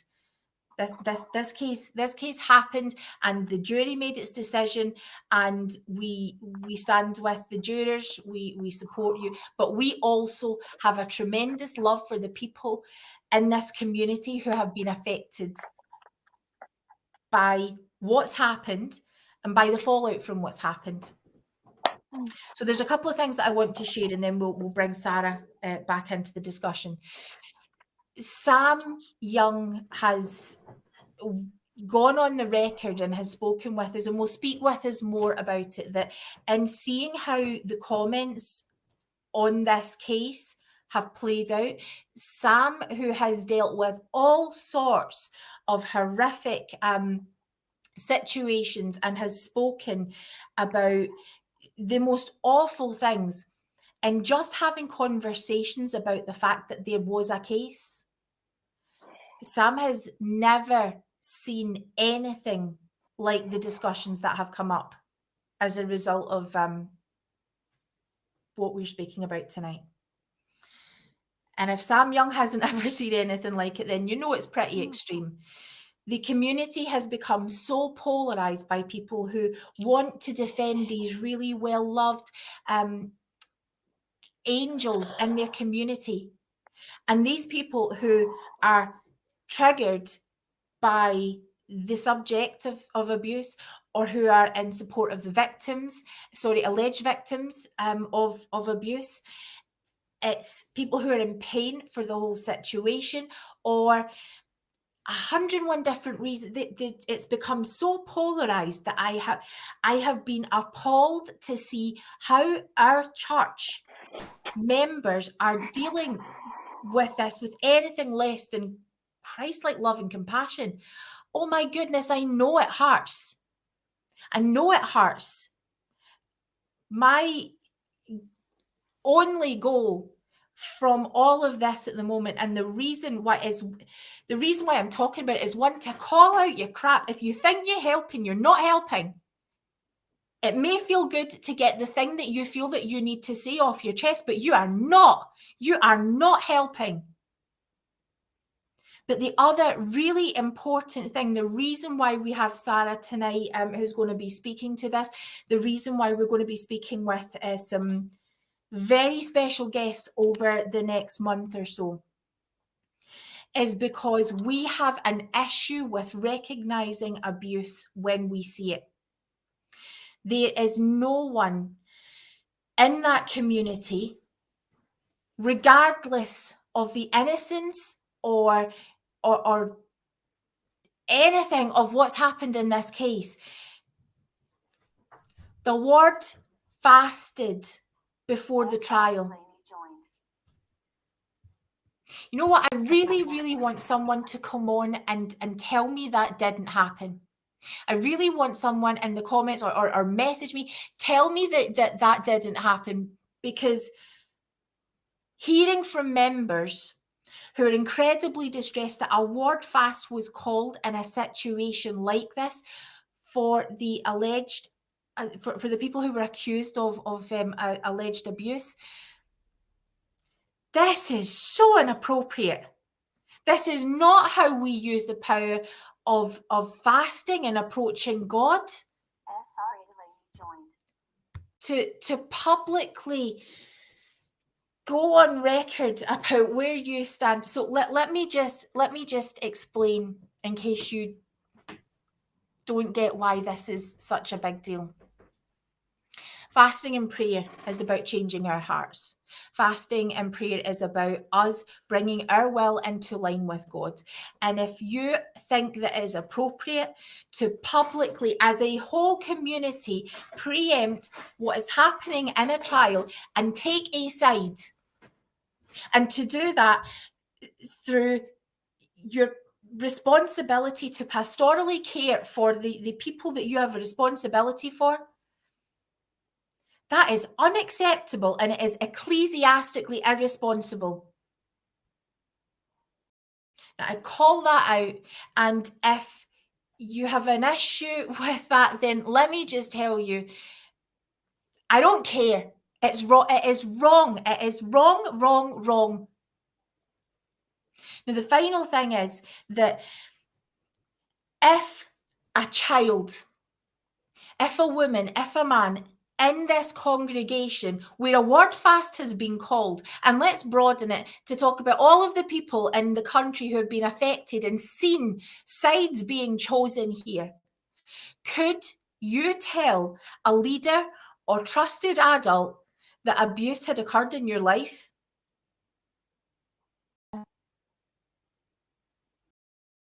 If the message that is being handed out from our church is that we will stand with our own, regardless of the costs, there's something really lovely about that no matter where you are, no matter what your sin looks like, I will never give up on you. There is something beautiful about that. But we cannot twist it into something unholy. We cannot twist that wonderful gift of being able to stand with and mourn with and comfort with. We cannot see that twisted into something that it is not supposed to be. To create a culture where we defend at all costs. Now, let me tell you, if there were any allegations made about the conduct of us as 21st century saints, that has to be taken seriously. That has to be dealt with responsibly by people in authority. We don't need to take sides when it comes to abuse. We're expected to show up, to listen, and let the authorities do their job while we do the work of helping those who have been wounded, whatever that looks like, to heal and to be part of their healing journeys. I fear for those who are in a position where they cannot report abuse in any of its forms at the moment in our country. I am so sorry that that's what the church looks like at the moment for you. And the thing is, it's not just the church, it's people who have left the church, it's people who have all become so invested in what has happened and showing their support and love for someone, but to the point where I can't tell you, you can't be my people, because I will not be believed, because no matter what, you're gonna close ranks against me, and everyone will be talking about me. And if I go on record, if I speak to a police officer, or if I just tell my minister, my bishop, if I just say those words out loud, then you are all going to close ranks and publicly talk about what happened and publicly support the person that you know best. We need to talk about abuse in families. We need to talk about why abuse is so often overlooked in families and doesn't get reported because of similar links that we have in the church, because of positions of trust being abused. We need to talk about the language of abuse. We need to talk about domestic violence. We need to talk about childhood sexual abuse. We need to talk about bullying. We need to talk about how to recognise the signs of abuse and make sure those who are vulnerable to it can access the help and support that they need. And we need to make sure that we are a church organisation which has the best policies and procedures in place that will protect anyone from abuse. Yeah. Now, I've spoken a lot here, and Yeah. I'm really, really glad that we've got you back, Sara. Do you know what? I'm just going to hand you the mic while I breathe for a moment. Tell me what's on your mind. Okay. Tell me what you're thinking. Okay. The first thing I'm thinking is I love your passion to make sure children are safe and to make sure that we safeguard and we protect. And it saddens me more than anything else in our church that we are not doing even the basic minimum to make sure that our children are safe and protected. We Sara, have. let me jump in and just ask then, because I think this is what most active church members will be aware of. So policies were changed and updated in very recent years, and now we have fantastic child protection policies that members are encouraged to do. We get training. Could you please speak to that? Okay. First of all, without going into a huge amount of detail, I've spent the last 25, 30 years working within the field of child protection. I'm not going to say much more than that about what I did very specifically, but one of the problems that we have in the church is we have not established policies and procedures and practices that make children safe. We have established policies and procedures and practices that protect adults from possible allegations. The whole policy of having two people in a room when you're teaching is the most pointless policy on this earth, because they invariably call a husband and wife, or they call a couple of people that don't understand what abuse is. We're not doing any really good in-depth education and training about what is abuse. What do you do if you suspect abuse? How do you handle it? We had some ridiculous cartoon film that the church produced as child protection training that was, quite frankly, for an organisation with money at its disposal, shameful. And it really was. And I told my stake president what I thought of it and pointed out that they would have got. Let for those who don't know, for those who haven't done it, or for those who have done it and need to hear your perspective, what was so bad about it? Well, to start with, it told everybody to go and talk to the bishop if there was concerns about child abuse. But what if it's the bishop's child you're concerned about? What is it? What if it's the bishop you're concerned about? There was no mention that the first thing you should do is to go to an external authority like the police. There was no information given to people about local safeguarding teams. What we need to be doing as a church, first and foremost, is recognising that any organisation that has people in it will attract abusers. And it will attract people that are sexually abusive, and it will attract people that are physically and emotionally abusive. And when you put that together within a church setting, spiritual abuse is significant, because if a child is told that this priesthood leader is a good man and that good man is abusing people, then that becomes very spiritually harmful for children, as well as every other which way of abuse. The only thing that abuse needs to flourish, the only thing is secrecy. That is all it needs. It doesn't need anything more than secrecy in which it can flourish. As a church, we have done nothing to break through that secrecy. We have no, if you walk into any one of our chapels, it is noticeably different to any other chapel, religious building, or sports or cultural setting you will go into in this country. Everywhere you go where there are children, you will see notices about safeguarding policies. You will see clearly displayed the name of the safeguarding lead. You'll see clearly displayed posters about Childline, about who to talk to if you're worried about a child. I've never seen anything like that in any one of our chapels. And it's almost as though, no, we'll just keep it in-house. We'll deal with it ourselves. We don't need all these external agencies, so we won't bother telling people about them. So nobody actually even knows that we're a church that believe abuse happens. If you're going to our church and you're being abused, there is nothing to tell you that it is a setting or a place where you will be believed or find anyone who would help you and keep you safe, because there's no acknowledgement that it's ever talked about or that we ever believe it happens in the first place.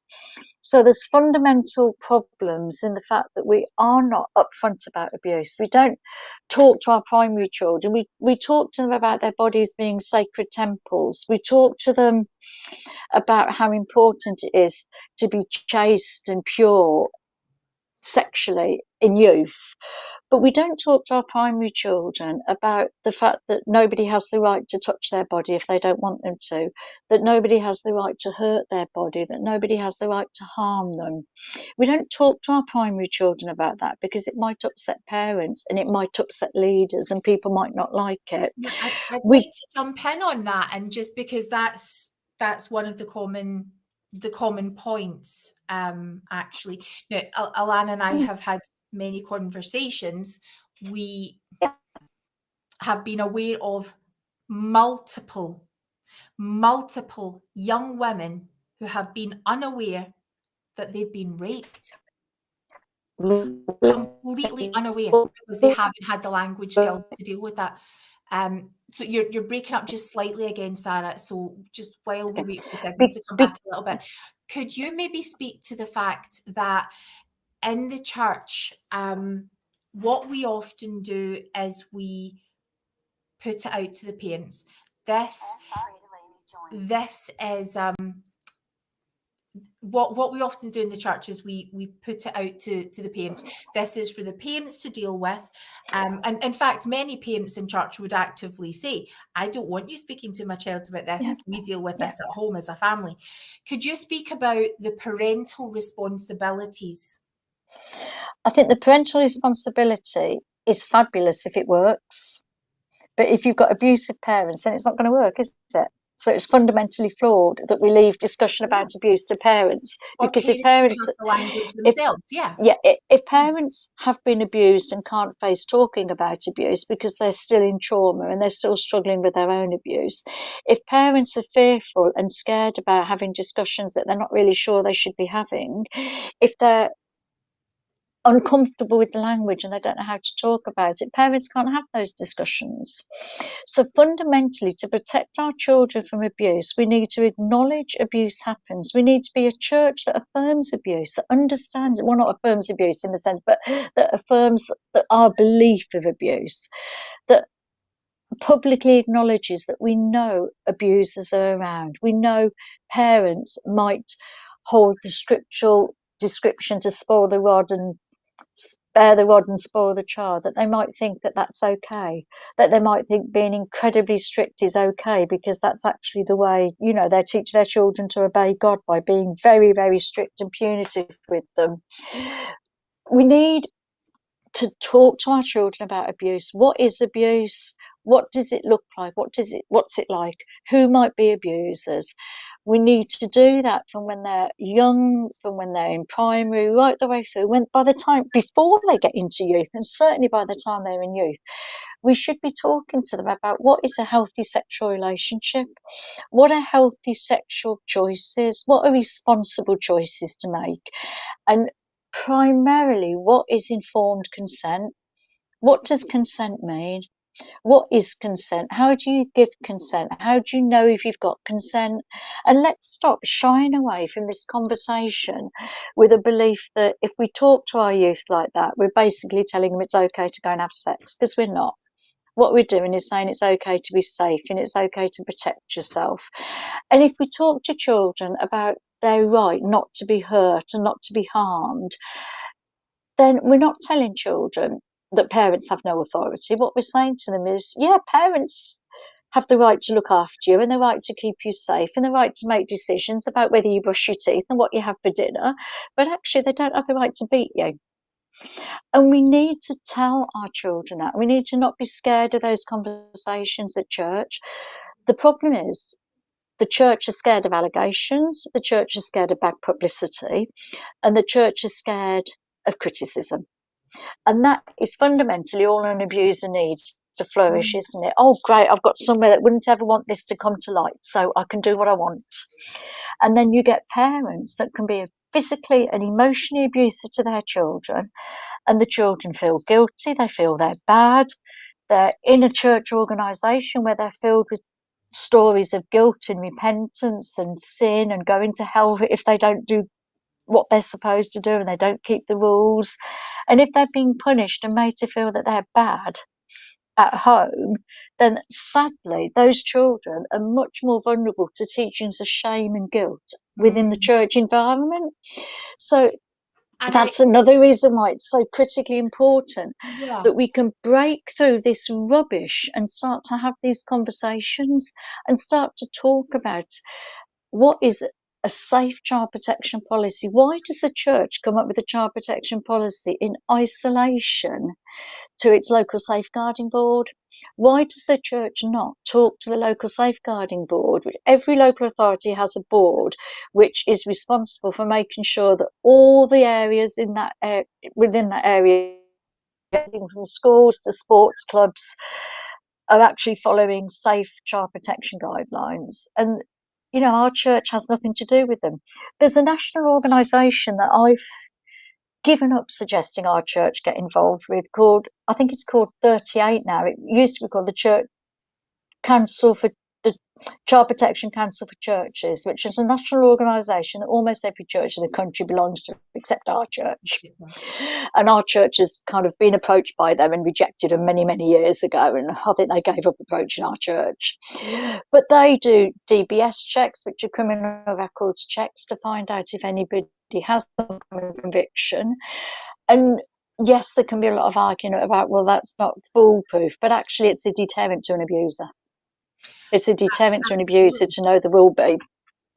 So, and the reality is, I think when it comes to these types of checks, which are fundamental, you would not send your child to any organisation in the UK that hadn't had these types of checks. Except our church. And then we think it's okay to send them to primary, to send them to youth camp, to send them to youth activities, to send them to bishop interviews, to send them on temple trips. We think that's okay when nobody has a DBS check because the church think that they have some divine revelation that will tell them whether somebody is safe or not.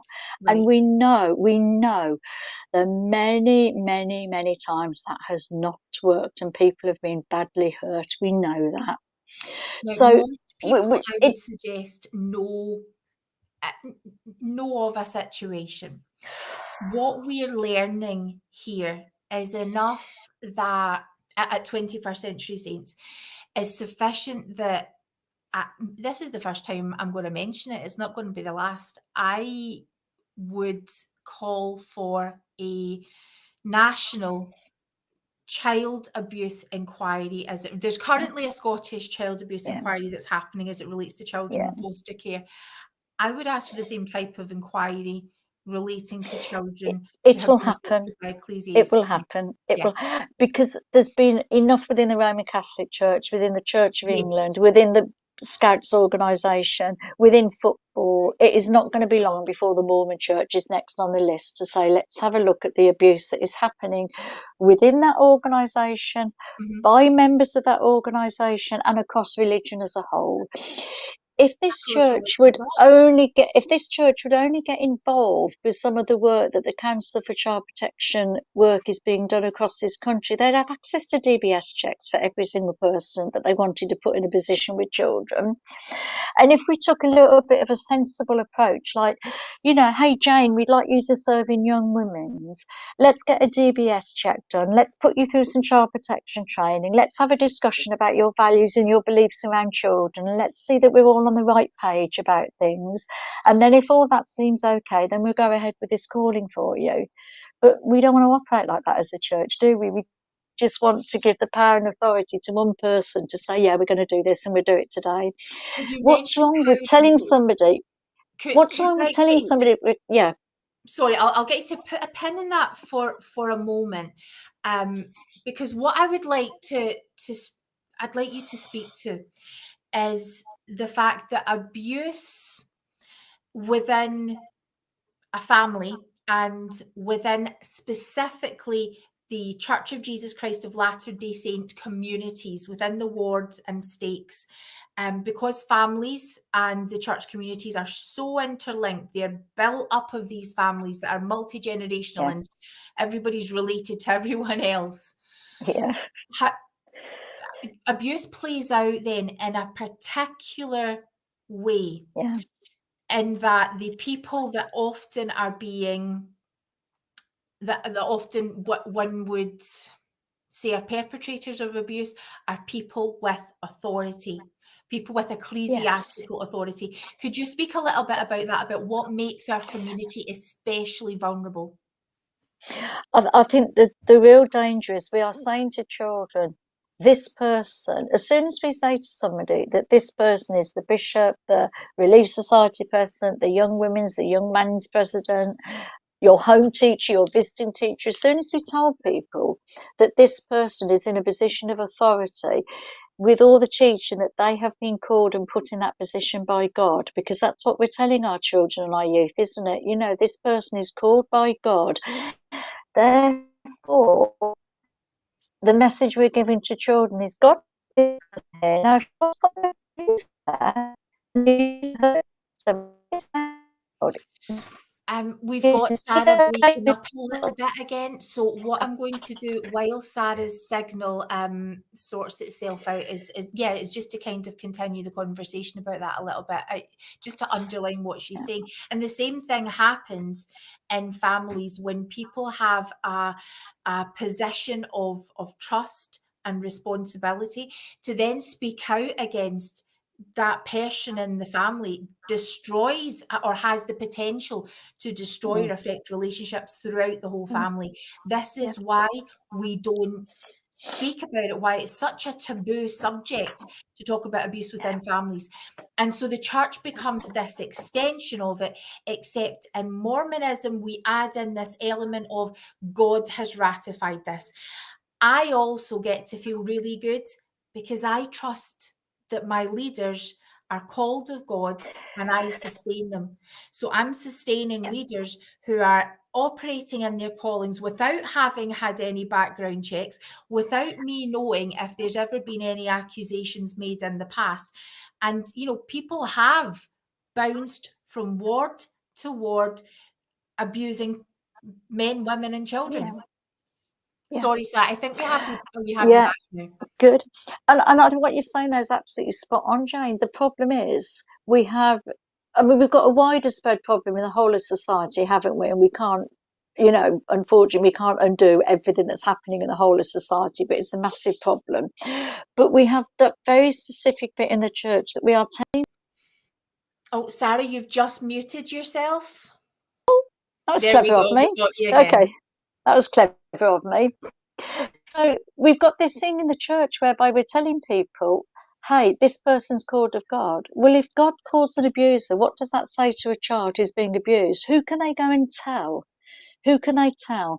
And I think very specific to the problem that you were talking about earlier that has happened in your area, as soon as somebody does not speak up on behalf of victims, Okay, I'm going what we to actually say, pause Sarah a little moment because she's saying something super, super important right now, and I want to make sure that we don't miss it. I'm just going to pull it back up and just hope that the stream is now working well. This is vital and is one of the things that Alana and I have really been learning this past month, the consequences of silence. Sarah, do you want to give that another try? yeah, as soon as we, in any way whatsoever, as soon as we are silent and we blame victims, because that's what we do, as soon as we do not say to an abuser, you perpetrated abuse against this child and your behaviour was wrong, and your behaviour is unacceptable and we will not allow it to continue. As soon as we do anything that falls short of that in any way whatsoever, what we say to the victim is, it doesn't matter, it's not important, or even worse, it's your own fault. You're to blame. And then what we do is we not only silence those victims from ever telling again, because why would they ever tell again? Why would a victim ever tell again if their abuser has been supported by other people? But we also silence any other future potential victims. So the impact of silence is widespread. Who was it? Desmond Tutu said, wasn't he, when you're silent in the face of oppression, when you're silent in the face of injustice, you only strengthen the position of the oppressor, or something to that effect, didn't he?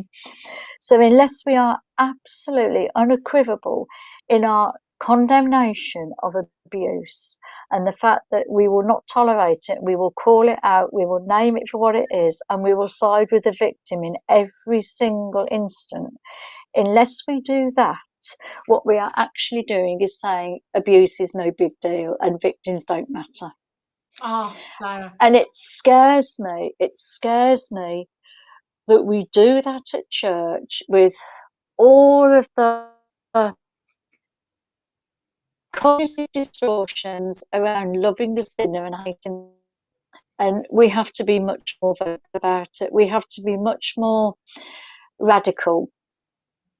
We need to be much more radical in how we address abuse and in our approach to it, in our support.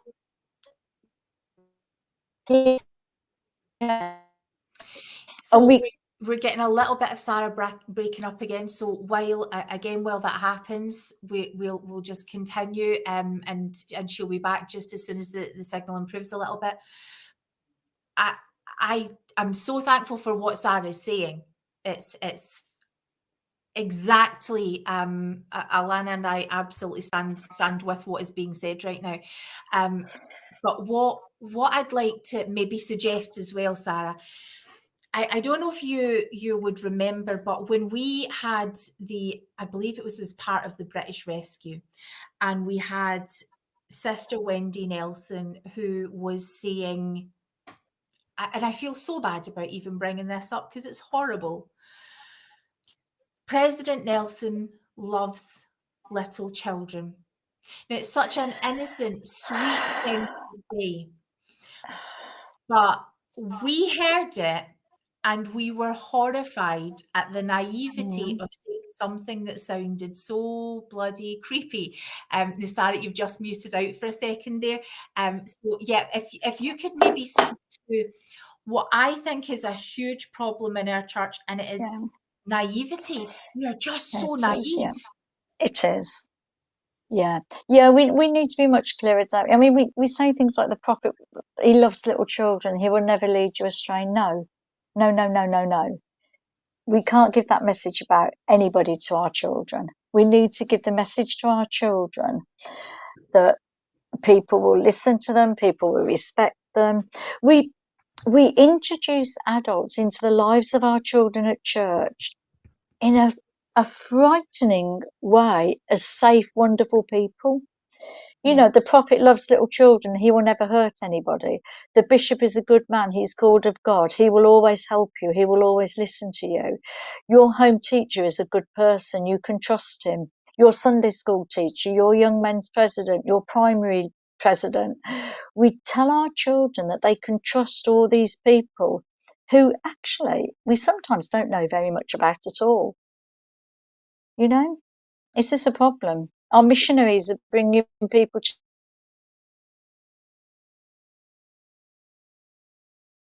I am so sorry. Am I back again? I am so sorry that happened. Yeah, that was Jane's complete lack of preparation with just simply having the battery plugged in. So I'm so sorry. Our audience will be jumping in and joining us again just shortly. It's showing, yeah, we're still live. We're back. Sorry. Sara, could you keep going with what you were saying?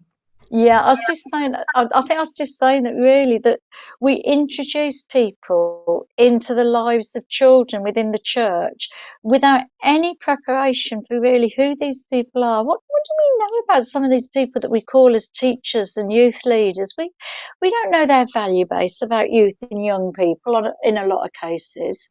It's just the bishop has inspiration or desperation or whatever it happens to be, puts a person in a position without putting them through any real good education and training. The, the, the things that we need to get right at church are talking about abuse, let's just put some information up around the chapel so that people can see it and read it and understand it. Let's talk about it. Let's acknowledge it. Let's stop being scared of it. And let's kind of say, hey, this happens, and actually we want to be part of making this better. Let's not have policies that say it's all okay because we have two adults in a room with children and youth at any one time, when we don't actually know that that doesn't make things worse, not better. Take if you've got a man just imagine if you've got a man who is physically or sexually abusive, and you put him and his wife in charge of a primary class. The very significant likelihood is that his wife will either be completely disempowered or groomed, and therefore unable to recognise if he is physically, emotionally, or sexually abusive or harmful to those children, unable to anybody. Everything solution because the policy says two people, so there's two people, so off you go. And what you're saying there about if, in the situation of a couple where abuse takes place, if we have a woman who is disempowered and can't recognize abuse or won't recognize abuse, what if you have a community of women who are in the same situation, who can't recognize it when they see it, who are, whose practices are not always the most healthy, and then we can extend that into a whole community practice? Well, when was the last time, because I don't know of it ever happening in the 43 years I've been in this church, that we ever had a Relief Society activity all day that was about recognising abuse? I'm not aware that of it ever happening. And lots of our wards and relief societies are doing great things working alongside Women's Aid. But we're working alongside Women's Aid in the community. Yeah. We're not actually saying who are the victims within our own church, who are the victims within our Sunday congregation, who are the children that are living within this abusive environment within our congregation that we meet with week after week. What we need to be, yes, it's great we're doing work in the community, that's great, but actually we'd be better off bringing Women's Aid in to do a talk to the women of the church, the men, the leaders, to actually do some education about what is domestic abuse, what is physical abuse, what is sexual abuse. We would be better to bring some of these community groups in to educate and teach the members of our church and our leadership. I mean, one of the things, Jane, that has driven me to the point where I just don't even bother having the discussion anymore is I have offered several times to stake presidents, bishops, people in our church. I have offered to help them think through policies, procedures, practices around sexual offenders, around sexual behaviour, around grooming. When there's been specific cases and specific concerns, I've said I can help. It's an area I know very, very well. I've offered, and it's always been, we've got the child protection, we've got the church policy. Well, no, the priesthood will deal with that. And there has been a little bit of, the priests will deal with it. I'm thinking, well, actually, they're not, are they? Because they don't know what they're doing. Well, yeah, exactly. One of the other things that I have never heard talking about for a church who's very focused on temporal welfare, I would love to be talking about all of the things our church gets right. I really would. I'm struggling to find a thing. Lately, Yeah, sometimes lately, Jane, I feel that I spend a lot of time criticising the church, and I desperately try and find something good to say about what's happening and what's being done. Well, normally I can, but I mean, this is And yeah, and Alana's right. She's just put, "But you're a woman, Sarah," yeah. and she's absolutely right. And that's why I was shut out of discussions that professionally I'm thinking, hang on a minute. The Children's Commissioner comes and talks to me about things like this professionally. Right. I talk to government. I talk to the Children's Commissioner. I do this professionally, but our bishop, oh no, sorry, state president, oh no, it's okay, we've got it all under control. I'm thinking, you haven't? This is not an under control You know? situation. And Yeah. and just to be blunt, this is why we can see the horrific way that this one awful situation in Scotland has had repercussions that are going throughout the world that I'm even too concerned to allude specifically to, because we've been told we're not allowed to talk about it. We are not allowed to talk about abuse. Now, these things that are so relevant to us being able to recognise it in our wards and feel empowered into speaking about it, empowered into people being able to report it and just do better, even if no abuse happened, so that we would know that we are doing the right thing, the things that Jesus would have us do in order to protect the vulnerable. What I've never ever heard in any of the handbooks, manuals, self-reliance stuff that we do when it comes to finances or temporal management is the fact that women are often disempowered first by having no access to their finances or making financial decisions. Yeah. Now, it's a good thing that couples are encouraged to do those courses together, I suppose. But when you're not part of the decision-making process, it really is just it's an exercise then in spirituality. Yeah. Yeah. Wow. Yeah. Does anybody have anything good? Can we hope for anything? I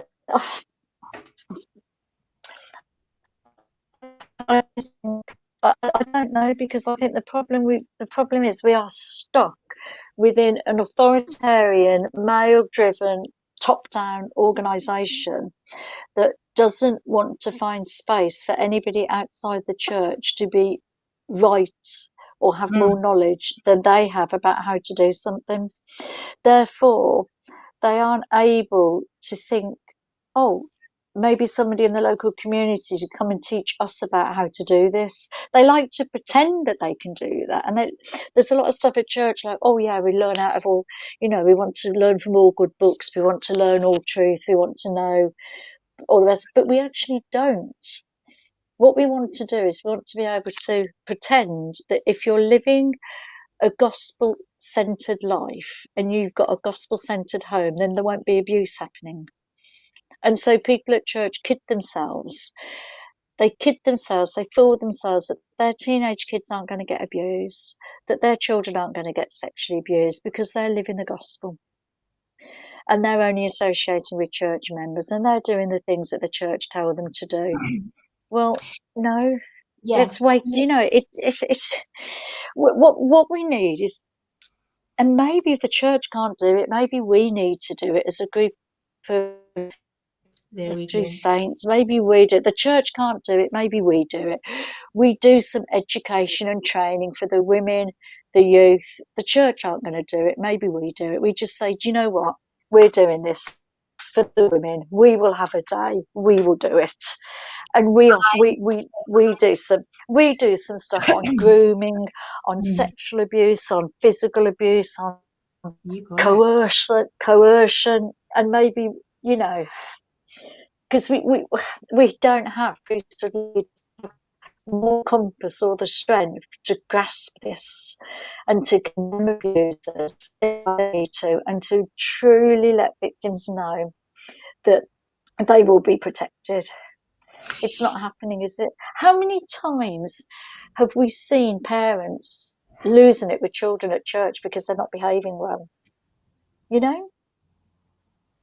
Well, we don't have healthy ways to deal with anger or frustration. I mean, you can see how far back this goes and how much it needs unpacked.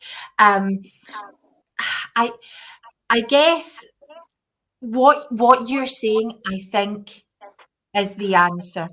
So in the conversations that Alana and I have had around this car crash of a situation. Now, I'm very, very aware of how I'm describing it, and this situation hasn't involved me at all.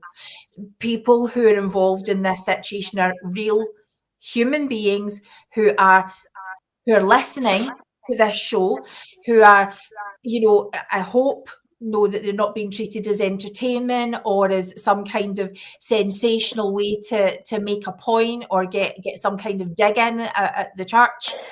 These are No, people who yeah, have been, absolutely. who are vulnerable and have been harmed, and that we have heard Yeah, so many stories relating to this, yeah, not just one situation, but relating to all of the mm, traumas that it's throwing up on mm, family after family after family. And what I keep saying to people, what Alana and I keep saying to people, is that the days of you having to be silent are gone. The church has come into the age of the internet where yeah, Mormon stories started sharing every detail, where we started to get some real content about how people were experiencing living the yeah, church. Sam Young managed to take a situation that women have mm, been speaking about for years, and he used his platform to mm, make good changes that are still yeah, not enough, yeah. and that he's going to come Well, on and speak about. But we don't well, live in that. Sorry, Sarah, you continue. I could say, I could say, Jane, I think we have to take a similar platform now and say, we will give you the information of where to go if you think there is abuse. We will give you the information of how to identify and recognise abuse. And we will give you the tools to know where you can get help, because your church leaders won't do that for you.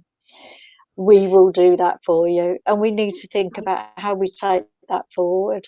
So I And mean, we have, I don't think we're going to win ourselves any the church, Jane. But actually, yeah. we need to get the point home that the church is not protecting children or vulnerable adults. They're not being protected because we will not provide the education, the training, and the support necessary. And I think we've got to go. We've got to say, well, you know what? We'll find a platform to do that. And what would happen if, I mean, I'm speaking more because it is often a gendered issue. So I'm speaking more, I know about women.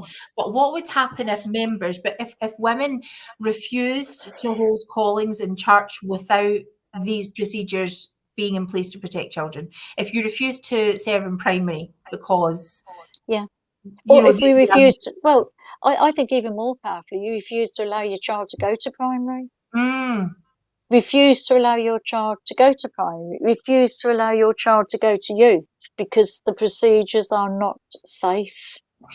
And actually um, be very clear that, right, if my child is coming to youth camp, yeah. then I need to know who will be the leaders, what checks have you done, what training have those leaders done, who is the safe person my child goes to if they need help, if they need support, how do they contact me in the event of an emergency or that they want to do so. And I think we need to be, and we need to be empowering men to do this, because Yes. let's not get into the mess of saying that every man is abusive, because we know they're not. We know the vast majority are fabulous, good people. We need to get men involved very much in understanding how they can be part of this. Because why should a man be organising a youth camp for all the young men of the ward or the stake if he's not given the tools to have proper safeguarding in place? Mm. So we need to be saying, this is what you should be having. These are the messages the youth need to have. This is what needs to be in place. You know, the days of silence I wanted to believe are totally gone until Yeah, the other week when yeah, we were silenced. And it wasn't until the wonderful worship session that we had on Palm Sunday with Community of Christ, when it was pointed out to me that what was it? What was it? The phrase you used earlier? Radical activism. Constructive activism. Constructive activism. Radical and constructive activism, and that's what we need, and that's the only way we're going to get this agenda around protecting children really listened to and taken off, if we actually go down that route. This is about Jane. This is about social justice. It's about social justice and compassion and peace, and those are the mission of Christ, if you think about it, aren't they? And they're actually very clearly the mission of Community of Christ. Talk about those very clearly, don't they? We're losing Sarah a little bit again, so we're just going to just wait on the signal coming back. We're almost ready to wrap up now anyway. But while we're waiting for that signal to come back, this is the kind of thing that I was sort of saying earlier on. As much as I'm joking about this situation that most of us have experienced in Sunday school or Relief Society, of feeling silenced or feeling that our voices haven't been heard, feeling that we can't be who we are at church, feeling that we can't bring our fighting selves to church. That's our voice when it comes to a comment, or when it comes to a gospel principle, or just something. When it really counts, if we are not raising our voice, then look at the consequences of that. So yeah, let's practice. I joke about what happened the other week with with raising my hand and insisted that I got to make my comment. You can insist that you comment. If you're not going to be listened to, let me tell you right now, I will listen to you. I will provide you a platform to listen. Alana and I, we are both here. We will do that. We commit to be with you if you need to have your voice amplified. If you need us to all stand together and to say that these practices are insufficient, then let's do it. We had a conversation tonight, and it turned out that Sara has so much expertise and so much background and knowledge about this stuff, and it's not being utilised. We can utilise it.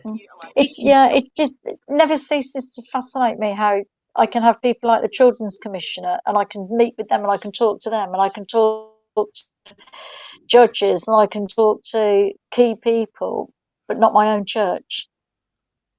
The members, it's frightening. Yeah, it is. And that's why I think we members of the church in the United Kingdom are able to, and the world are able to. Now we know your voice. You've raised your voice. You've been doing it in this way. Now you're doing it here. We're going to keep on working.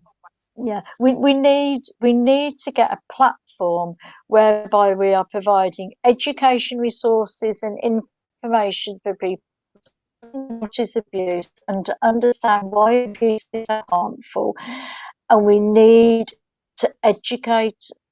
We need a platform that encourages people to educate our children about what is abuse and how they can protect themselves and tell and talk about abuse. And we need to educate our youth about what is consent and what is not consent. And we need to really give them a voice where they feel empowered to use a voice around consent. And the church isn't going to do it unless the church is pushed and pushed and pushed. The church isn't going to do it. And we're just going to have to be unpopular and do it for them. Well, you've started speaking out. I feel sometimes you have to do it. This is one of those moments that I think we're going to look back on and be able to say, look, Sara, look what you're starting. And, this is incredible. I guess my in the meantime, while you'll watch this space and see what we come together as 21st century saints, and our broader group of podcasters, the Brit Vengers, always have lots of things they would like to, Yeah. weigh in on and share on and use, and they've got their own platforms. Let's start talking. Let's start having conversations, and let's not be frightened of the fact that, that this is a tough conversation, but it's a needed conversation. This next month, we've got lots of hard things that we're going to talk about. So we're going to talk about ecclesiastical abuse. We have one of the victims in the Jimmy Savile case. For those of you in America who may have seen the documentary on Netflix, we're going to be sharing their story. They have graciously agreed to come on the show. We are working with charities who specialise in the prevention and support after childhood sexual abuse. We want to make sure that we get this right. We want to make sure that as we talk about things like domestic abuse, abuse on missions, we've got a wonderful, incredible story coming up this month of someone who is going to be speaking out for the first time. You'll are going to just really appreciate the voices that are going to be raised for the first time over this next month. This community has been here with arms wide open to support those who are speaking out. It is the bravest thing that you can do. We stand with you. Sara, thank you so much for the work you've been doing. Thank you. And you'll come back, right? 100%. You've got a job to do now, right? Yeah. We need to do this. We need to do what the church should do.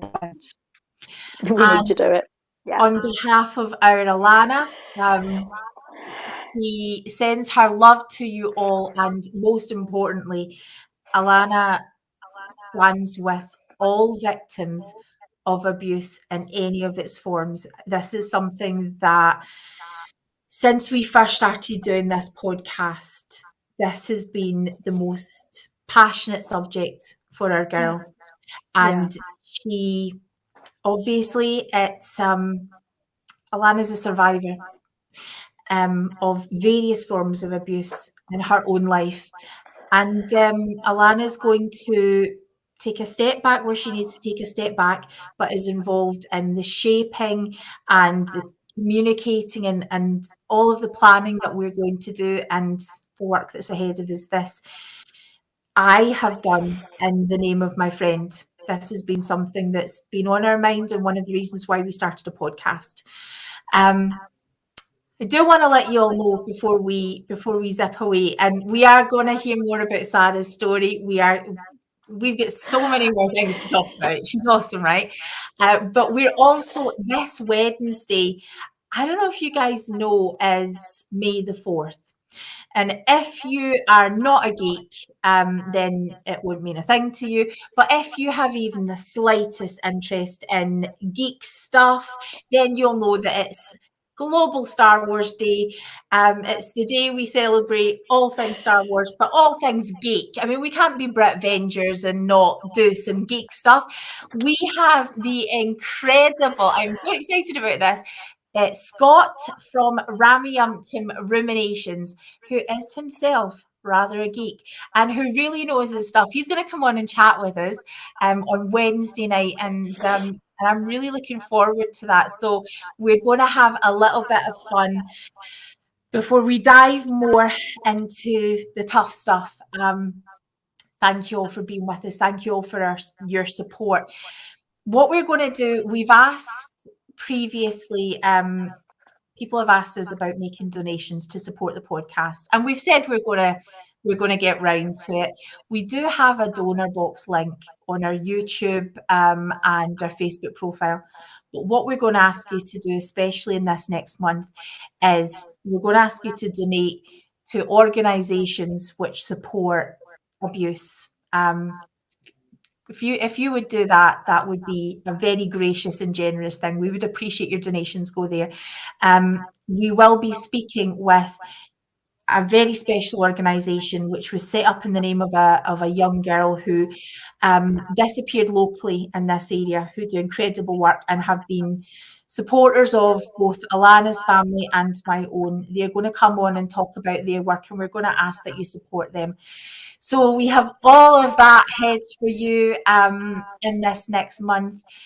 We've been really busy behind the scenes trying to make sure we get this right.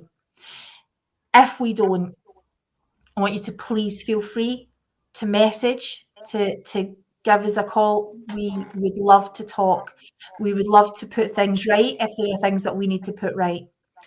If there's something that you want to talk about, if you have been affected by any of the issues that we have spoken about tonight, Alana, myself, and I know you, Sarah, as well. Yeah, You can 100%.